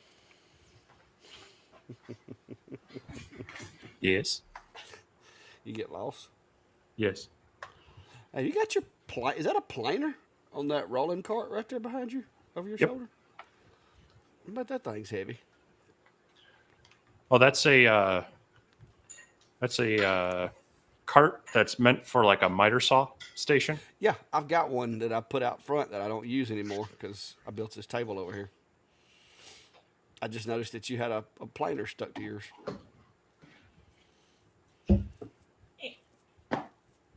All right. Well, here's the 12-volt version. Sorry. I haven't run this in a while.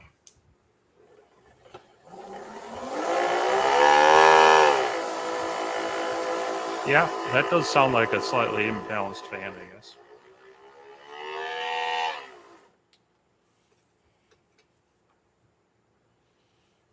Whereas the I think the 24-volt version on the 40 is a little bit smoother. As a matter of fact, got the one off my. Let's see here. This is the one off the A24.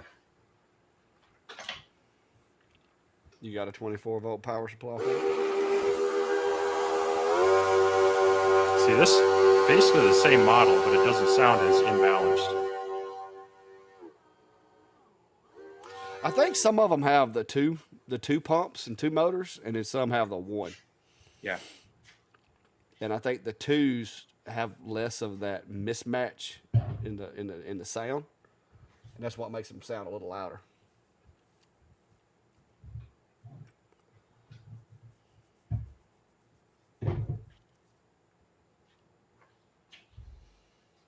I don't know. I might be dissecting this one and check it out because that's definitely it's the same model, but definitely sounds a little bit rougher.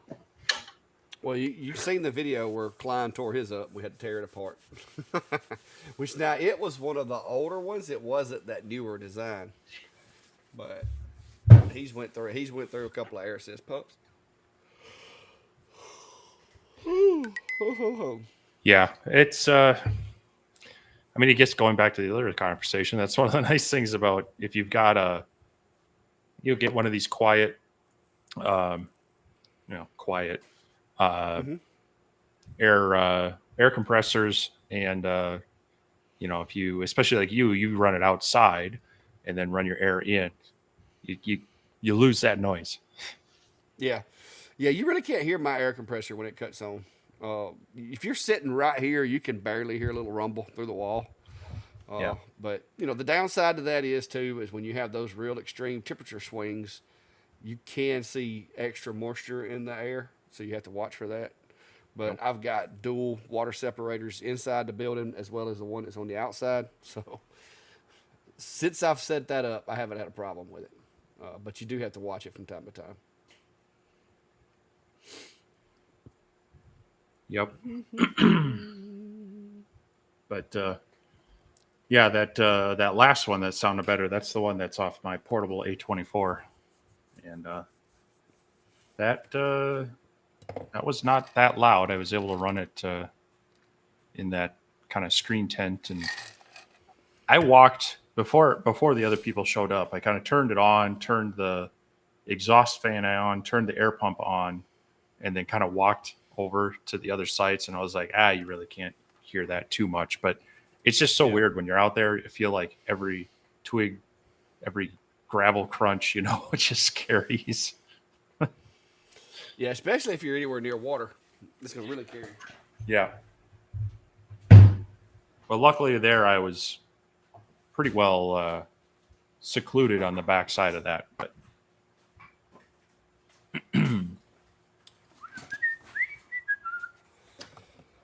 Oh, all right. What's up, Matt? Hello, sir. Glad to be here. Another day.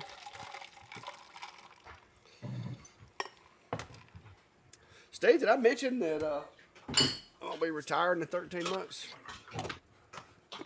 what? That's complete news to me. I know you love hearing it. I'm gonna try to plan me a trip. Come see you first week I get out. Yeah, I'm sure that's top of Brandy's list for you're retired. Well, Running. she's gonna keep working though. See? Uh-huh. Yep. Yeah, so she's gonna let you galvan off up to Minnesota. Although in October, I mean, okay, here's the I thing. actually say In that October, she likes snowy Christmases. well, we've had snowy Halloweens, so I'm just saying, Okay. you come up in October, you don't know what kind of weather you're gonna get up here. I might have to work on that. But my problem would be if I got up there and got stuck. Well, why would you get stuck? Because it'd be like a blizzard. You couldn't go nowhere. Down here, if you get like 3 inches of snow, you're stuck for like a week. You can't go nowhere. Yeah, well, we get 3 inches of snow. They say, all right, well, try not to be late to work. I guess. Look out for the idiot Southerners on the roads. Yeah, I've never seen 3 inches of snow down here. I think the most I've seen was like 1 inch. And No, it's usually gone by daylight. I mean, if it's not a freakishly cold early winter, October is a nice time to be up here. So Yeah. usually most of the bugs are dead. Leaves might still be falling, depends. But yeah, you never know. It can be cold. We've had snow. Yeah, we'll see. We'll see. See, there's the question right there. Probably not. I got to get some bills paid off first.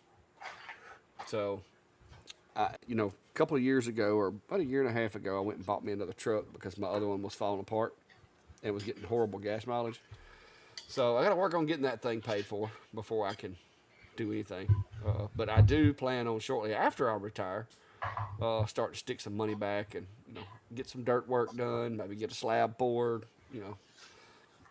A little as we go, and hopefully have me a new shop within the first year or two after I retire. That's my hopes and my dreams. We'll see if it comes true or not. But if I do get to do that, then this is going to become like where my boat parks, and then of course this side over here will be Brandy a little usable area or storage or whatever she decides to do with it. So we'll see. That's good. I was going to say it was supposed to be the Brandy shack. Well, yeah, but now I got to have somewhere to store the boat, so I don't have to build a bigger shop up on the hill. Yeah. But we'll see. Unless she gives me a bigger boat that won't fit in here. I mean, there's that. That could happen. Yeah, there's some people who I've seen people pull. They have like a sailboat or whatever, and it's got like their whole. It's like a camper down below. They've got the living quarters, the bathroom, the bedroom, and all that Yeah. stuff. Well, first of all, me and a sailboat don't get along. So, but I mean, I've seen people like actually pull them places and use them as a camper. Yeah. It's very strange. Yeah. Yeah. Brady was asking me if I was going to have a retirement party when I retire. And I told her I thought about doing, karaoke live from the shack. Because I actually do have a karaoke set up. I kind of have one, but I've pretty much permanently loaned it to my club for the events.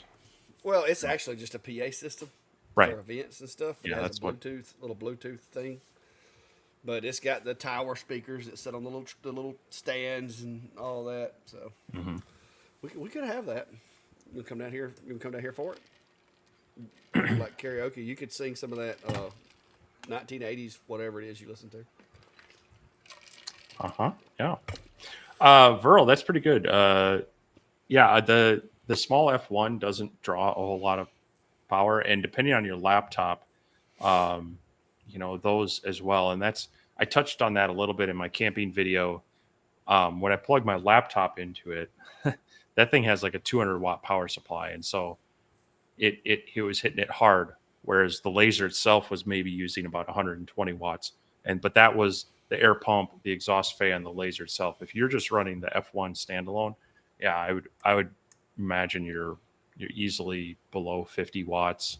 And then if you've got a decent laptop that maybe only runs on, like 50, 65 watts, that's an awesome setup to make those things last a long time. So Yeah. Yeah, Robbie said the same thing. If get a half inch of snow, they shut the world down. That's the way it is down here. You'll not find any milk or bread at the gas stations or stores or anything. I don't know why it is, but milk and bread, bad weather, it's going to be sold out. see, that just boggles me because maybe the bread, but I mean, if you got snow issues, you're likely going to have power issues, and so go out and buy something that's going to spoil. Up here, Well, I it's mean, just I guess cold. if it's snowing outside, maybe the theory is you can just set your milk outside. Well, yeah, sure, up here because it's like an ice box, uh, but down there, I can't imagine it stays that cold. So No, I mean it gets it'll get down in the 30s and 20s in the winter. So I mean, uh, yeah, it's pretty darn cold.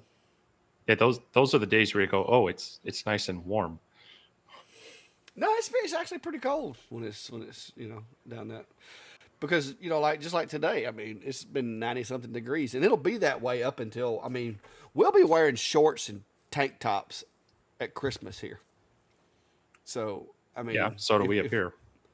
if we get any snow at all, it's usually around March, like end of February, 1st of March. That's our coldest time, and then it's like April's there and back in the 90s. See, So but that's I mean that's the thing you'll see that, especially the teenage kids walking to school, they'll literally be in shorts and a hoodie, and I'm running the defroster on my windshield, and they're just like, nope, I'm going to walk to school like this. I'm like, no, okay. when I say we'll be wearing shorts and t-shirts, I mean you'll be sweating, like sitting on the porch, waiting on Christmas presents to be opened or something. Like it'll be, it's traditionally like in the 60s and 70s at Christmas. Yeah, what Sam said. Well, you're in Alabama when you have a pool parties at Christmas. I mean, like it's crazy. Hey, we have those too. It's just called polar plunge. You just cut a square out of the lake, and you hop in. Yeah. See, that's why you can have pools down here, and you don't even have to drain them during the winter. You just cover them up because they're not going to freeze. If it does get cold enough for it to freeze, it'll get like maybe like a quarter-inch thick layer of ice across top of it. That's it. So, but yeah, Yep. it's crazy. Yep. Well, if you come up here in October and you get stuck in the snow, that's your own fault. Well, you never know. Never Just know. remember, four-wheel drive just means you get stuck further in. Well, I got a four-wheel drive automatic with snow mode. I think I'll be good. Me and the old F-150 will get there. Okay, so the truck will drive itself deep into the bank. No, you just gotta. Hey, you keep a couple of bags. You keep a couple of bags of play sand in the back, right up against the tailgate, and put that thing in 4 auto, and you're good to go. Meanwhile, my two-wheel drive, front-wheel drive minivan will not be in the ditch. So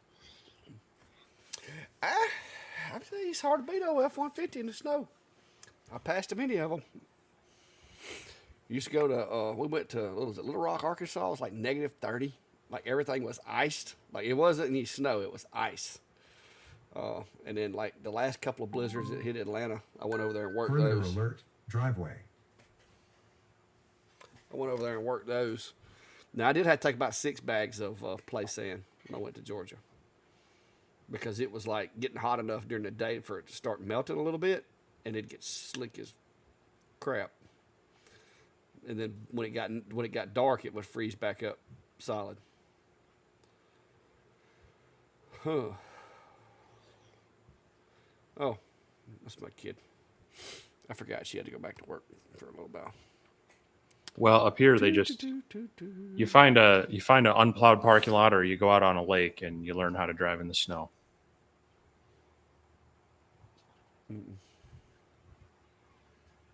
That's the joke. Back when there was OnStar was a big thing, and you could push the button and to get directions and help if you were lost. Yeah. And so you go out in the middle of the lake and you push OnStar and you go, "Hi, yeah, I'm lost. Can you give me directions?" And they bring up your GPS location and go, "Sir, are you okay?" Yeah. See, Mark knows. He's had to go. He's had to whoop through the Lowe's and grab about 6 bags of play sand, throw against the tailgate. And the reason you use play sand too is if you ever do get in that situation to where the ice is so slick that you're having trouble climbing it, you can take that sand and put in front of the tires, get you a little grip, get on up there. Use But cat litter. nah, use sand. Sand's heavier. You just have to Not if you load the want whole. grip. Not if you want grip. You want You'd you, have you to, get yeah, the but you'd you have get to the cat load the litter. whole tail. You have to use your cargo area to haul all that cat litter because it only weighs like 10 pounds a bag. I'm not the one having to put sand in my truck just to be able to drive around in a little bit of snow. Hey, we're gonna take him to a dirt road down here. We're gonna either go between here and Georgia somewhere. We're gonna find some red clay and we're gonna put that minivan to the test.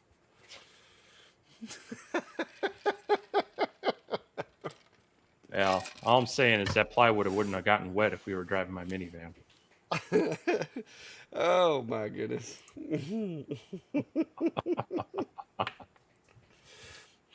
Oh, that's what we need to do. We need to have a.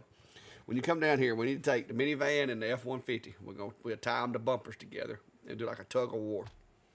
What? Yeah. No, we're not talking about like just sheer destruction of vehicles. We're talking about usefulness and utility, man. Yeah, but we'll see which one can drag who. It's so impractical. Now you want to argue with me about how I can't pull your trailer? Sure, you got me there, but Ooh, oh me. Oh, burn car print. I got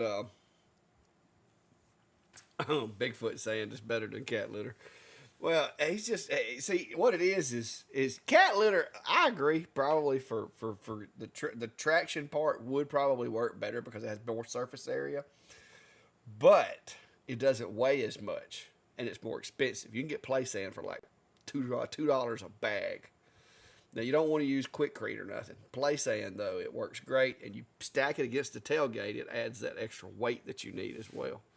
Because in most trucks, that's the Achilles tendon is there's no weight on the back wheels, so you have to kind of add your own weight back there. yeah, Mark, I live in Minnesota River Valley, and Main Street Hill. I'm pretty sure is over 7% grade. It is ridiculous that that's a hill, but it's not quite mountains. But I, to and from work, I've got a bit of a hill to go up and down every day. So it's not your typical prairie flatness. So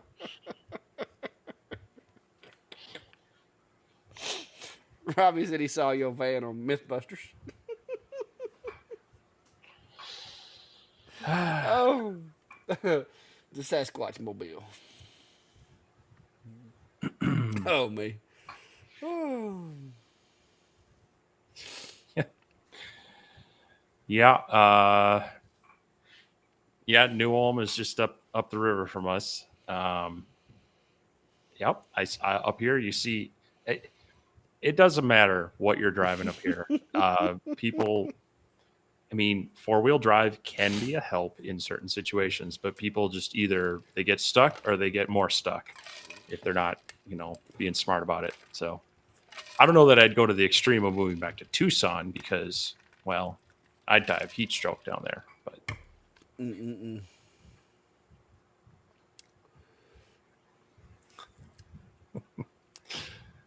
but Yeah, it's not quite uphill both ways, uphill and downhill. And in snow, I think I'd rather be going. Well, it depends. Some days I'd rather be going uphill in the snow than downhill. Mm-mm-mm. Sometimes you start one way and you end up the other without meaning to.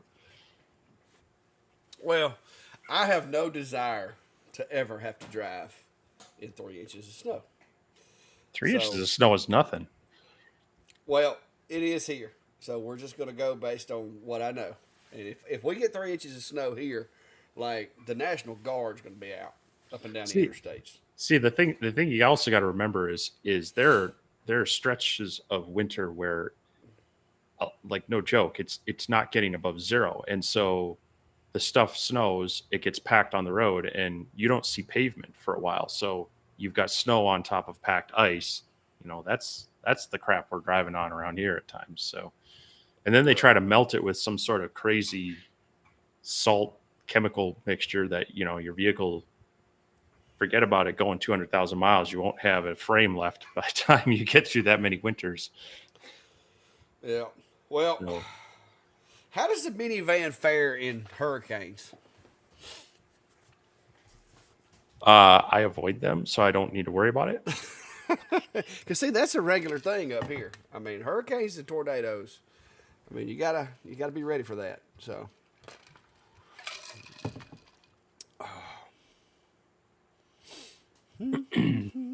Yeah, well, that's why well, now, Mark, I will say this: my new truck, now my old truck, with the way that it was set up, like pulling a trailer or whatever, you get going too fast and you go down a hill and the trailer would push you and all that. This new one I got is just awesome because if you put it in tow mode, it's got like a jake brake and it's also all-wheel drive. So like if you go down a real steep hill, it will use the tires and the resistance of the engine to slow you down, so you don't have to touch the brake. Like you let off the gas, you go over the hill. It acts like an 18-wheeler with the jake brake. You can even hear a little bit of that, brrr, like the jake brake sound in the truck as it goes over the hills, which is pretty cool because you don't have to ride the brakes as much when you're going, like especially going down toward the river, where the hills are just straight up and straight down. It's a lot simpler, and you spend a lot less time having to ride the brake pedal. So I haven't used the one I've got now in the snow. The last time it snowed, my wife actually had a little Chevrolet Trailblazer, and she was passing dudes in Z71s that couldn't make it up the hill because that Trailblazer had all the weight over the back tires, and it had just enough power that it wouldn't spin out, but not enough to where it would break loose real easy. And but the last snowstorm we had, we drove. When we did leave, we drove my F-150 that I had, the older one, but it had 33s on it, like all-terrain 33s on it, and all that good stuff. It had a lift kit and all that, so it was a little more than just your regular pickup truck. And it had a camper on the back, or a topper on the back, which made it heavier in the rear end, so it actually did do a lot better in the wet and snow than just a regular truck would. Because those toppers, whether you believe it or not, those toppers actually weigh about 600-700 pounds. They're not light, especially the big fiberglass Lear ones with the glass windows.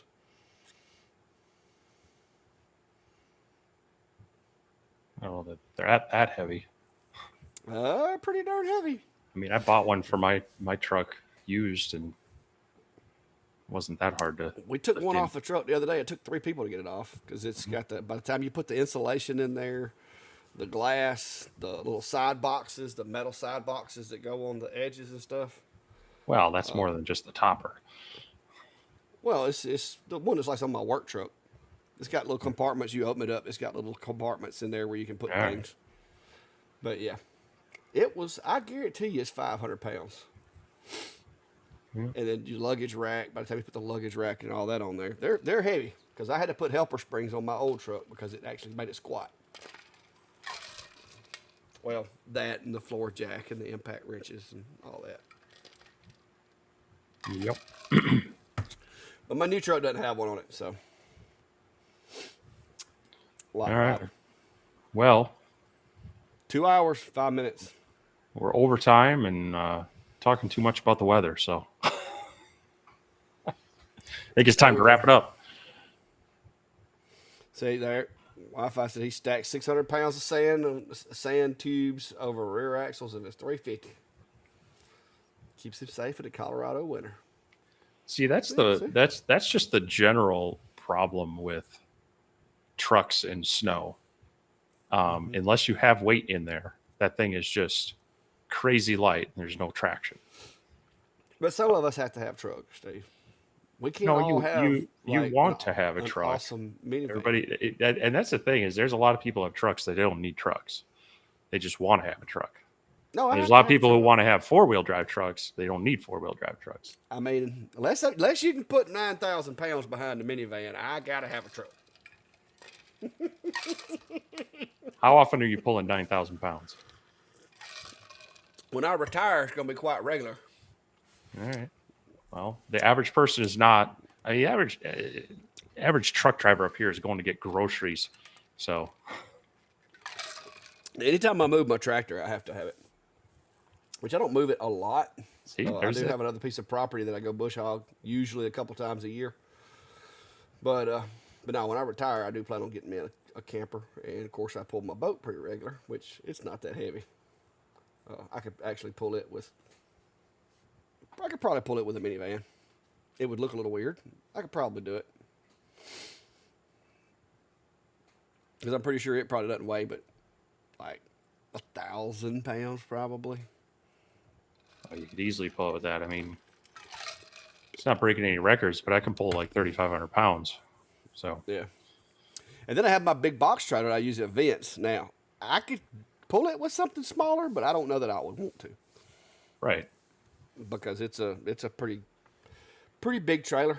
It's dual axle, 16-foot box trailer. So I mean, yeah, I could pull it with something smaller. I just don't know that it would be safe on the interstate, especially with it swerving. Right.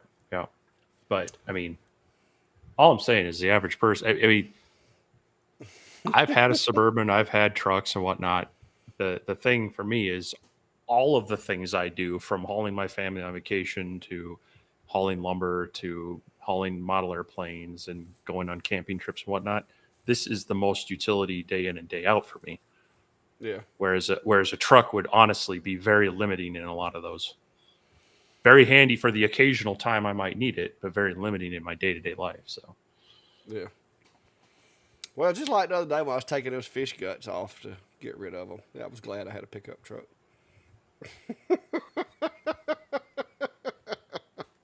okay, I wouldn't want to put them in the back seat. that's But why you have a cooler. yeah, but I still wouldn't want to put the cooler in the back seat. I had them in a bucket. Okay, But yeah, I'm a truck guy through and through. I can't help it. It's just I gotta have it.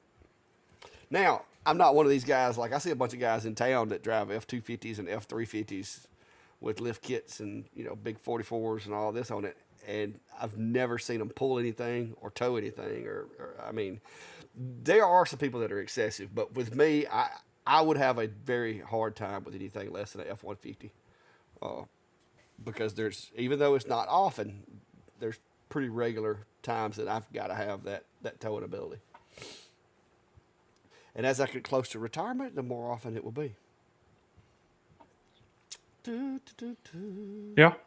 So Anyways, hey Cody in the house. What up, Cody? Been using some of your bits. I'm making my wish list of bits that I want you to make, though. I'm not gonna tell Steve because he'll be trying to get them before I can get them. there's only one that I haven't that I'm aware of the retail ones that are available that I don't have, and I don't even know that I need it anymore. So, but yeah, Well, yeah. Tomorrow I got to I'm be. only missing. I think I'm only missing one out of the set. So tomorrow I'll be running the little one over here, the 4040, and I got some work to do on the Onefinity as well. So What? it'll You be gonna bring the Onefinity out of retirement? It's not been in retirement. It just acts as a shelf a little too often. But yeah. So unfortunately, it's might still be a little humid tomorrow because they're expecting some rain to come through. Because I was hoping to be able to open up the doors. We're supposed to have a nice cool down and drop the humidity, and that's a good time to open up the doors and do some work. But I may be sweating it out again tomorrow, but hopefully after that it'll cool off again.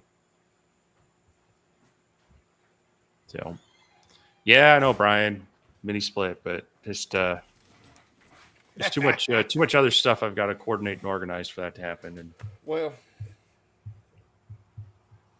I'm thinking about getting me a snowblower for this winter, just in case. I'm thinking about getting rid of mine. No. Oh, I am seriously considering getting another air conditioner for in here during the winter, during the summertime. Though I told Brandy, I was like, it works great up until like this past couple of weeks. Man, it has just struggled. Now, it's still better than being outside. Don't get me wrong, but but like this time of year, this mini split, I probably should have stepped it up and went another ton in size because it's just not quite enough with that big door I got across the front. I mean, my cats have started sleeping over here on my little table where all my saws are because it's right in front of the air conditioner. So, but anyway, you knowingly don't have one of the bits, for shame. No, I just haven't got around to buying it. Every time I go to get it, it's out of stock. You'd think That if I knew the guy that run the place, maybe I could get it. But every time I go the to the website, it says out of stock. it's the 30-degree B carve bit, isn't it? Let me look. Let me look. I got because I got my little. See, I got my sheet right here.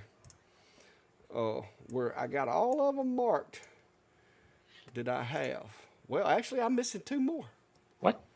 Yeah, I am. I'm missing a couple Slacker. more of them. Yeah, look right here. I'll show you. Let's see. Where's it at? Top screen. Yeah. See, I'm missing the 1/4 inch groovy 30-degree, and the. Wait a minute. I got an Uptown GD, don't I? Hang on. Let me go check that. How come that way showing I got? Fred, on the Monport Onyx, it looks interesting if you're following our buddy Eric over at Valley Forged. He's gotten one recently, and he actually upgraded it with the Rita controller. The one thing I kind of wish he would have like just showed it a little bit without that first to kind of compare and contrast. But I mean, depending on how difficult that upgrade is, it's probably something I would do as well because that was my original CO2 laser has that, and it is kind of nice to be able to control it from there. My only thing with it is it's a little bit smaller than the working area of the P2.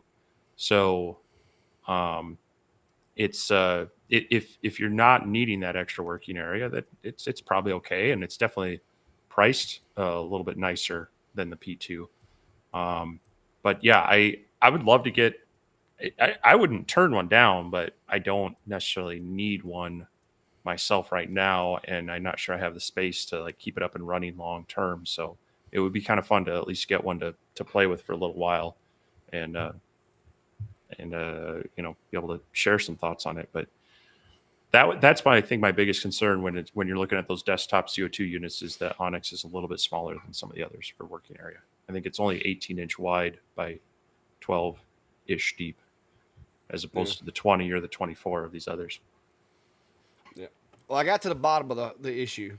I do not have the 1/4 inch Genie, the Uptown, or the 1/4 inch extended reach. The reason I thought I did is because I have the O flutes in the holes where those would go in my little thing. Because when I built this, there was no O Genie or the other bits. So yeah, so I'm missing 3 from the set. So I've got to make another order. But that one's been out of stock for like a year. Like you'd think if I had some pull around there, I could get one of them, but I can't. Well, maybe we need to get our name on the list next time he gets a run of those done. So Yeah, it's not something that I miss a lot. I mean, because like I said, I've got bits that will do that, and I've got the ones, you know, the 60 and was it the 60 and the 90. So it's not like it's anything major that I'm missing from that one. But I've got to rebuild my bit holder now. I'm gonna build it bigger, and I'm just gonna leave some space where I can always go back and add holes. Yeah, you always add more bits. So All right, guys. Well, like I said, we ran over. Hope everybody enjoyed it. And if you're interested in some bits, Cody is still in here. Go check him out, and maybe you can get one of those elusive 30-degree V bits uh, that I haven't gotten yet. But no, I've been playing around with the new Sane Smart. I haven't chucked in any 1/4 inch bits yet. Uh, I ain't got no need for no 3/8 or no 1/2 inch bits, Cody. That's just that'd be like me driving around in a F450. I ain't got a need for it. well, just wait till you upgrade your spindle, then you will. I mean, yeah, but I don't really see me upgrading my spindle anytime soon. I've thought about it, but I know I you don't know. mentioned it in the past, but I've yeah, thought about it. you would need that to start driving those. Yeah, they've got I think a 2200 watt uh, water cooled that these guys make. Was it PW? Hmm. Whatever. I've looked at it, but I just don't know. I don't know. We'll see. But Cool anyway, stuff. right now I'm playing with the little bitty CNC that's sitting over there. I will tell you too, the Shopsmith works great with that machine as well, as long as you put the boot Hope on so. there.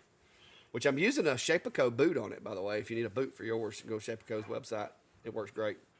No, I had picked this one up for the 6050, but it doesn't fit properly on the. I mean, it'll fit on the trim router that I have there, but the way the collet and the thing is on there, it sticks down too far. So Doesn't that does that one screw to the? I thought that one screwed to the spindle. this does, yeah. Oh, okay. But on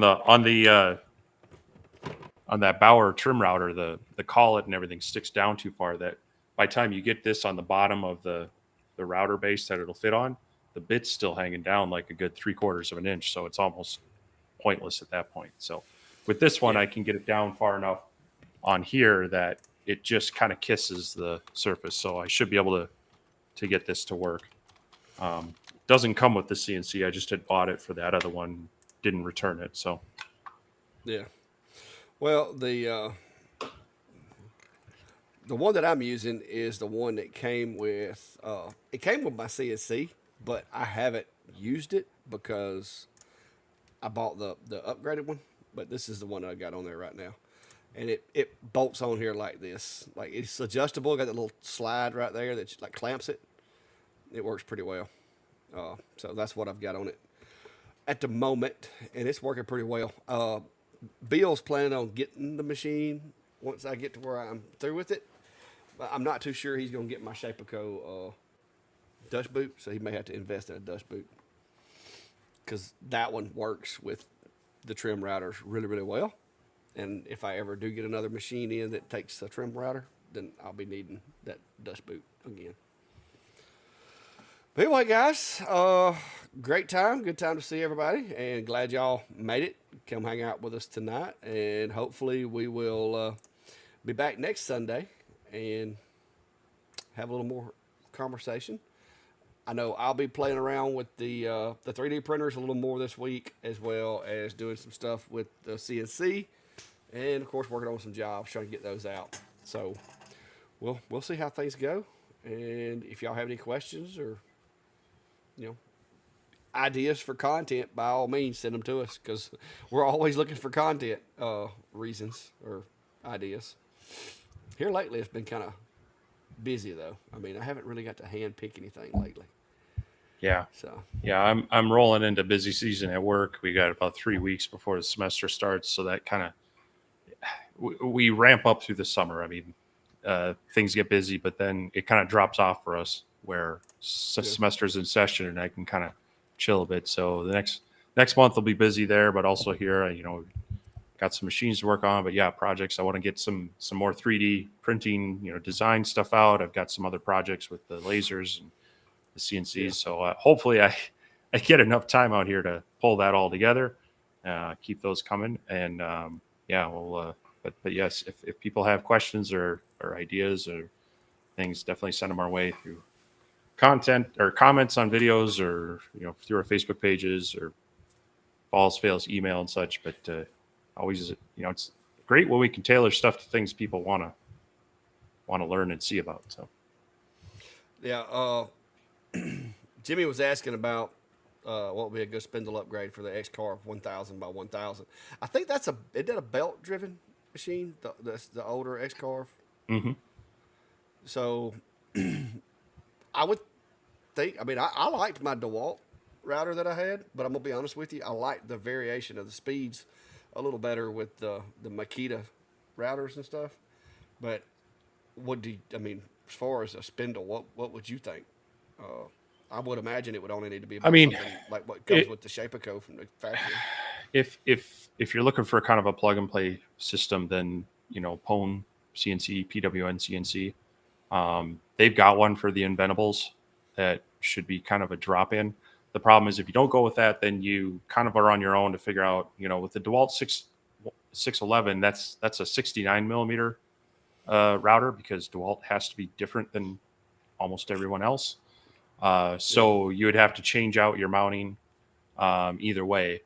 Um, and then you can get your own air cooled spindle. And then you got to get a VFD controller and you can wire it up yourself. But if you're not comfortable doing wiring and some machine programming of that, it's kind of nice to pick up a plug and play system like this. You're going to pay a little bit more for it, but otherwise you can just get kind of standalone.